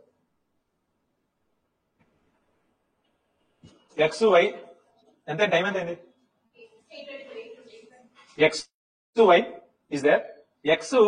వై ఎక్స్ ని బైక్ తో గుద్దాడండి. బైక్ తో నడుస్తున్నాడు, ఇతను బైక్ తో ర్యాష్ అండ్ నెగ్లిజెంట్ గా గుద్దాడు. ఇక్కడ ఏం జరిగింది? ఇతనికి యాక్సిడెంట్ జరిగింది, అదేనా? యాక్సిడెంట్ జరిగితే మరి ఇతనికి యాక్సిడెంట్ జరిగితే అతనికి హాస్పిటల్ ఖర్చు అన్ని జరిగా లేదా? హాస్పిటల్కి వెళ్ళలేదా? మరి ఈ హాస్పిటల్ ఎక్స్పెన్సెస్, ఇతనికి జరిగిన పెయిన్, ఇతని బాడీకి జరిగిన ఇంజురీ ఎవరి వల్ల జరిగింది? వై వల్ల. ఈ ర్యాష్ నెగ్లిజెంట్లీ యాక్షన్ జరిగితే ఏంటంటే సెక్షన్ 338, 336, 337, 338 ఆఫ్ ఐపీసీ ప్రకారం అఫెన్సెస్ ర్యాష్ నెగ్లిజెంట్ గా చేసి ఒకరిని గుద్దేస్తే at the same time he can entitle this expenses and compensation and ఇంజురీకి జరిగిన నష్టానికి కూడా కోర్టును అడగాల లేదా? కాకపోతే ఇప్పుడు ఇది డ్యామేజెస్, ఈ కాంపెన్సేషన్ ఏమో సివిల్, ఈ పనిష్మెంట్ ఐపీసీ ఎన్ఫోర్స్ చేసేది క్రిమినల్. దీని పని దీందే ఈ డ్యామేజ్ అని. కాకపోతే ఏంటంటే ఈ సివిల్ కోర్టుకి వెళ్ళవు. ఈ సివిల్ ఎక్కడికి వెళ్తాయి? మోటార్ వెహికల్ ట్రిబ్యునల్స్ ఉంటాయి కదా, ఎంఈఓపీ కేసులు అంటారు, అక్కడికి పోతాయి. అయ్యే జడ్జి గారు కూడా ఇంట్రెస్ట్ చేస్తారు, బట్ సివిల్ కోర్టుగా కాదు వాళ్ళు డీల్ చేసేది. ఎంఈఓపీ కేసులు డీల్ చేసే జడ్జి గారు సపరేట్ గా దానికోసం పెడతారు. బట్ సివిల్ సిపిసిలో వీటి గురించి ఉండవు. దీన్ని ఎక్స్ప్రెస్ బార్ అంటారు, సెక్షన్ 9 లో ఉంటుంది. Will deal that little later. What I mean to say is, if cause of action with respect to the criminal and civil combined గా ఉంటే, to that extent of criminal will take care bye the CrPC, to that extent of civil కి సంబంధించి మాత్రం will take care of CPC. అర్థమవుతుందా? ఇక మీ doubt clear అయిందా? రెండు కలిపి ఒక దగ్గరికి వెళ్ళవు, దీని పని దాందే. సివిల్ జడ్జి అనేవాడు క్రిమినల్ ఇష్యూస్ డీల్ చేయడానికి లేదు. డీల్ చేయకూడదు అంటే సిపిసి ఫాలో అవుతూ డీల్ చేయకూడదు. ఆ జూనియర్ సివిల్ జడ్జినే జ్యుడిషియల్ మ్యాజిస్ట్రేట్ ఫస్ట్ క్లాస్ గా నామినేట్ చేస్తారు. అప్పుడు సిపిసి జూనియర్ సివిల్ జడ్జి గా ఉంటూ సివిల్ కేసెస్ డీల్ చేయాలి. జ్యుడిషియల్ మ్యాజిస్ట్రేట్ గా ఉండి సేమ్ పర్సన్ క్రిమినల్ కేసెస్ చూడాలి, అంతేనా? అది వేరు. బట్ ఫాలోయింగ్ సిపిసి అనేది అక్కడ not arranging. Very my point. ఏంటండి ఏంటో మీకోసం ఎంత కష్టపడుతున్నాను. రేపొద్దున ర్యాంకులు వచ్చిన తర్వాత నా పేరు చెప్తారా? రాజా సినిమా ఉంటుంది, రాజా సినిమా చూసారా? బ్యాక్గ్రౌండ్స్ లో నేనే వేసుకుంటాను, ఇబ్బంది లేదు.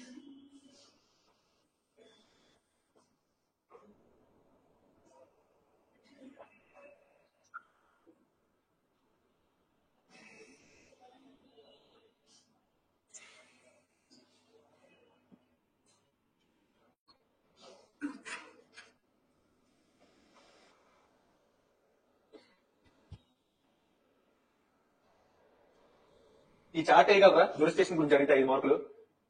ఆ చార్ట్ వేసి ఎక్స్ప్లెయిన్ చేయాలి ఒక్కొక్క దాని గురించి. ఓకేనా? Civil criminal.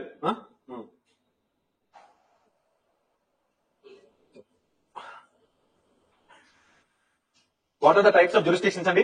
చదవండి. Peculiar jurisdiction, territorial jurisdiction, subject matter jurisdiction, inherent jurisdiction, appellate and original jurisdiction, consensual jurisdiction.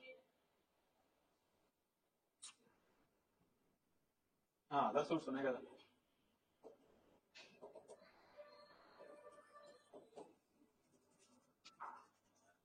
ఈ రోజుకి ఆపుదామా? చెప్పాలా? తెప్పితే నాకు గొంతు పోయేలాగా ఉంది. నైస్. మీరు చెప్పమంటున్నారు కదా, 2 hours దాటినా కూడా I'm very happy.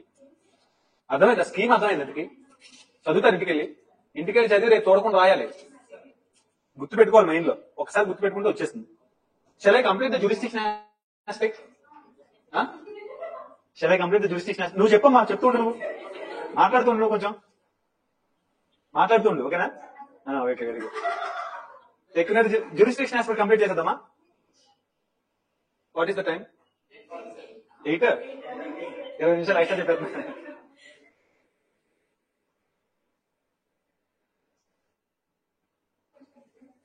Today we have entered, it is introduction. రేపు సెక్షన్స్ స్కీమ్. అంటే స్కీమ్ అంటే ప్రిలిమినరీ అంటే కాదు. ప్రిలిమినరీలో 1 to 8 ఏంటి, 1 2 3 8 అని కూడా చెప్పాలి. చూడకుండా స్కీమ్ రాయాలి. ఓకేనా? చదువుకొని వస్తారా? డైరెక్ట్ బిట్లు వస్తాయి ఎగ్జామ్ లో. Section 35B relating to what? ABCD. Cost causing delay. A cost for వెక్సేసెస్.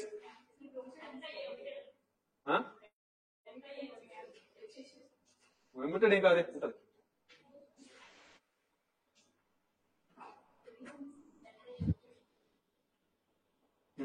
ఏ ఉంటుంది, సారీ 35A ఉంటుంది.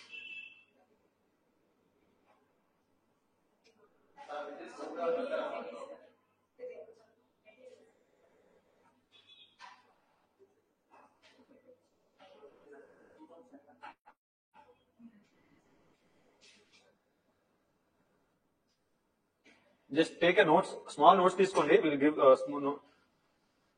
నోట్స్.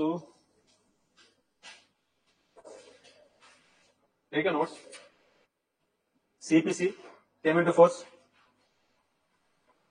ఏంటండి came into force? 1st January 1909. Next contains 158 sections, 51 orders, one schedule. And there are 11 parts. ఎన్ని parts చదివాం మనం? Next CPC provides what procedure to be followed.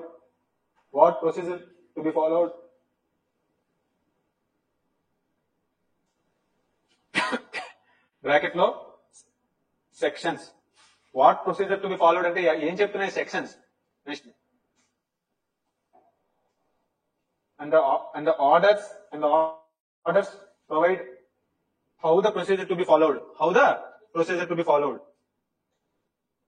Next, section 122. High Court is having a power to make rules. Regarding orders.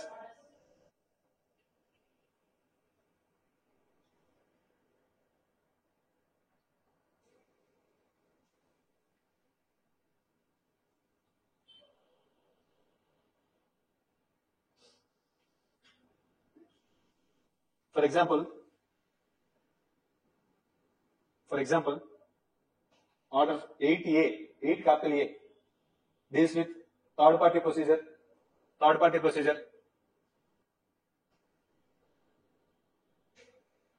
which is connected with the contract of indemnity.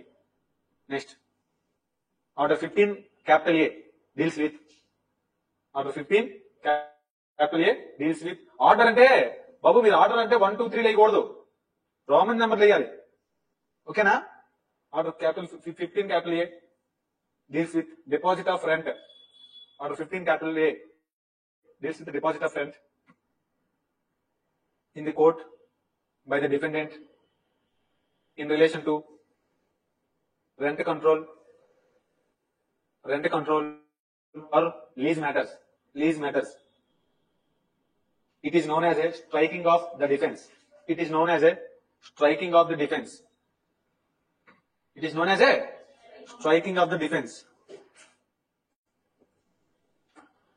కొంచెం 10 నిమిషాలు notes చెప్పేసుకొని I'll deal tomorrow. అంటే ఇదనుకో స్లోగా చెప్పచ్చు, అదనుకో నాకు anxiety వస్తుంది, నాకు anxiety in the sense excitement వస్తుంది, నాకు గట్టిగా మాట్లాడుకుంటాను. Next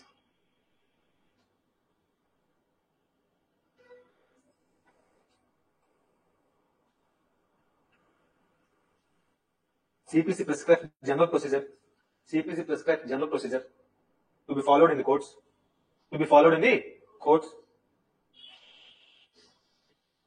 Under any special or local law. If a special procedure is provided, such a special procedure should prevail. Such a special procedure will prevail. If special or local law is silent,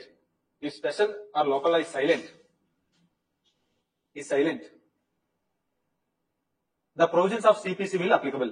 The provisions of CPC will applicable.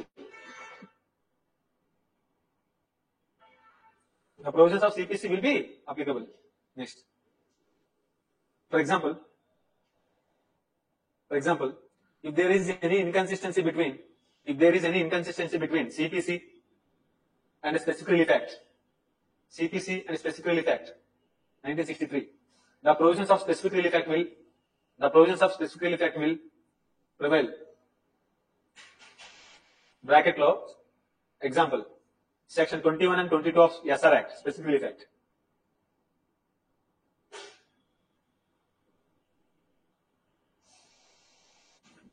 CPC can be better. Next, CPC can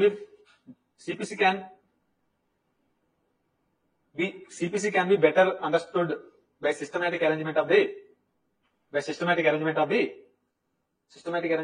the topics. అందులో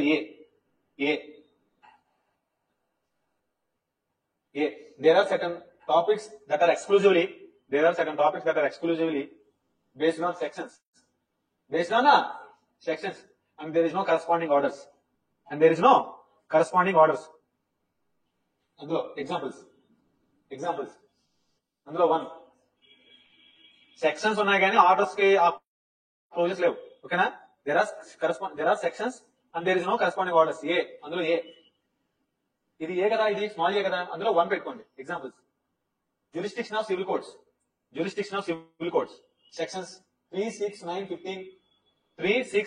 15 to 21. jurisdiction of civil court. మీరు గమనిస్తే jurisdiction కి సంబంధించిన sections ఉన్నాయి తప్ప orders లేవు. Orders లో jurisdiction గురించి చెప్పాను నేను, సెక్షన్స్ లో చెప్పారు తప్ప ఆర్డర్స్ లో జ్యూరిస్డిక్షన్ గురించి చెప్పలేదు. Next, res judicata and res subjudice. Res subjudice and res judicata. Res subjudice is 10, section 10. Res judicata is section 11. Next, transfer of suits and other proceedings. Section 22 to 25. 22 నుంచి 25. Transfer of suits and other proceedings. Next, revision section ఎంత? 5. Very good. Order ఎంత?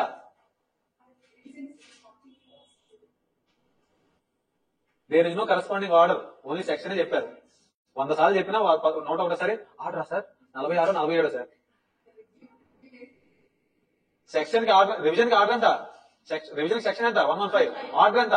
రాసుకున్నా ఇక్కడ, no order. ఇక్కడ question ఏమడుగుతాడు తెలుసా? Revision corresponding order under CPC A 46, B 47, C 51, D none of the above. ఇక్కడ okay, ఇప్పుడు చెప్పాను కాబట్టి ఎగ్జామ్ లో బొమ్మ కనబడుతుంది. ఎందుకంటే ఇక్కడ రెఫరెన్స్ కి రివ్యూ ఆర్డర్ 41 to 45 ఎంత? ఏంటి ఏం మాట్లాడుతుంది? Order 41 to 45 appeals.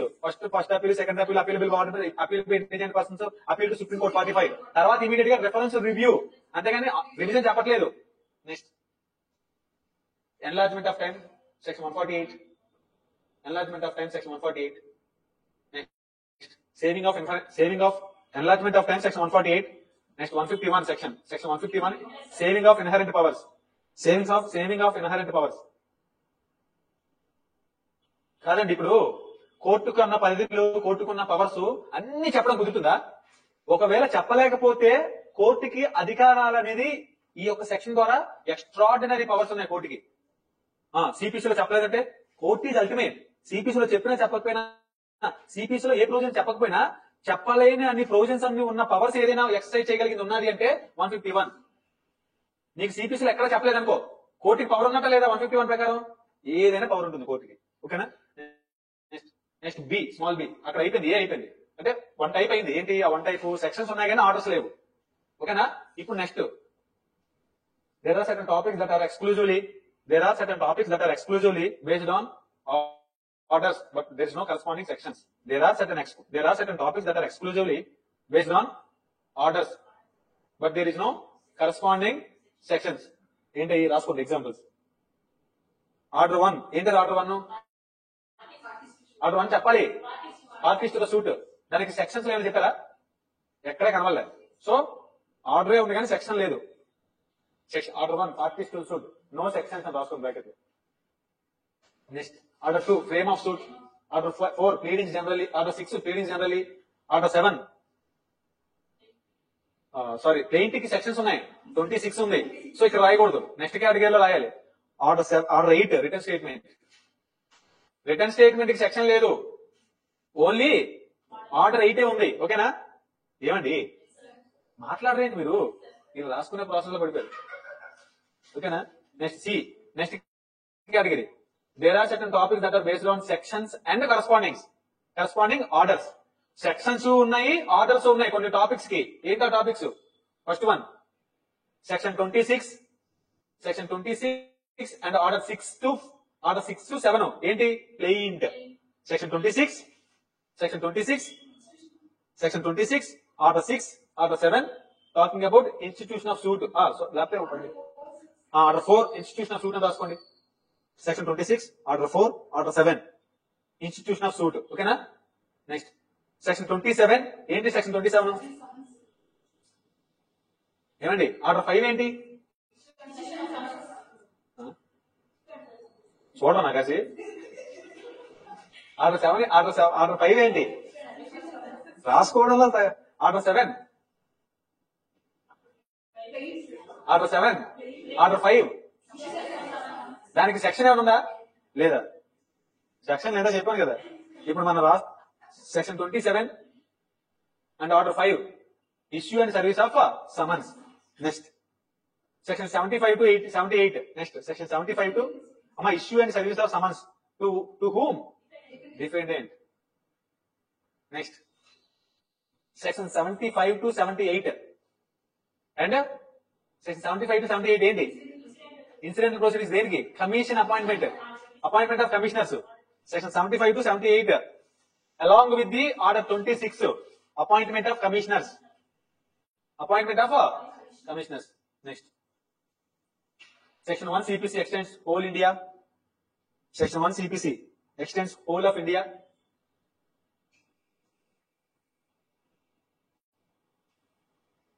Except state of Nagaland and tribal areas.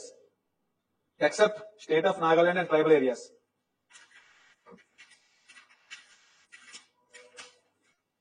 Except state of Nagaland and tribal areas.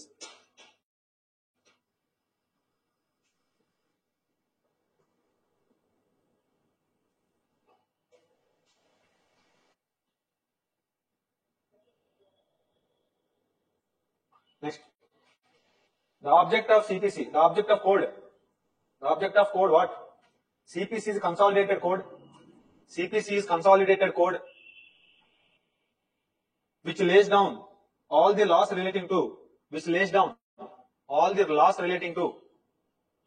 procedure to be adopted by civil codes.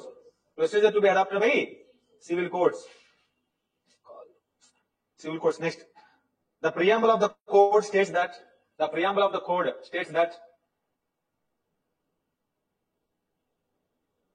it is to consolidate and amend the laws relating to procedure of the courts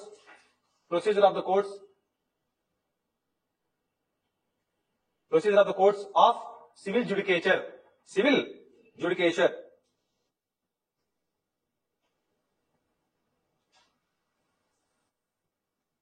Next,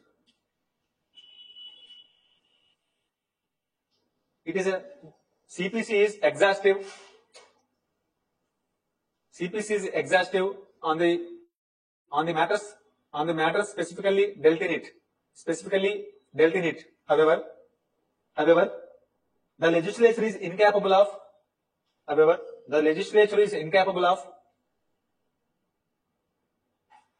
contemplating all possible circumstances that may arise in civil litigation, contemplating all matters of civil, or contemplating all possible circumstances that may arise in civil litigation. Therefore, with regard to those circumstances, the court has inherent powers to act according to principles of justice,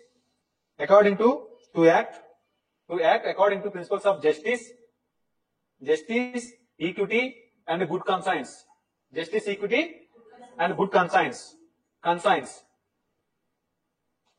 Such inherent powers of the court is saved under which section? Under 151 of CPC. Bracket lo raskoli.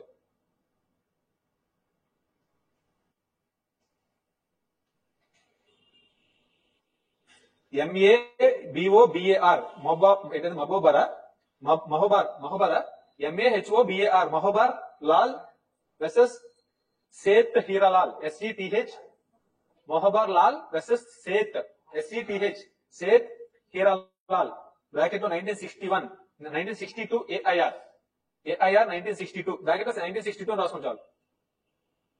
అర్థమైందా? ఒకవేళ ఎక్కడైనా చెప్పలేని పక్షంలో అన్ని చెప్పలేరు కాబట్టి civil courts powers లేవు అనుకోకండి. Civil court is having every power, what ever needs in the interest of the justice to do justice to the parties. Civil court is having each and every power, if not mentioned in a CPC also. Section 151 లో ఉన్నాయి. ఇది తారక మంత్రం జడ్జిలకి. అర్థమైందా? Sir సిపిసిలో ఎక్కడ చెప్పలేస్తారంటే I have every power under 151. నువ్వెవరు నన్ను క్వశ్చన్ చేయడానికి? అర్థమైందా? సిపిసిలో ఒక 158 సెక్షన్స్ లో 51 ఆర్డర్స్ అన్ని చెప్పలేరు కదా. ఏదైనా కొత్త ఇష్యూ ఏది వచ్చినా సరే 151 ప్రకారం సిపిసి, సెక్షన్ 151 సిపిసి ప్రకారం జడ్జి గారికి ఇన్హరెంట్ పవర్స్ ఉన్నట్టా లేనట్టా?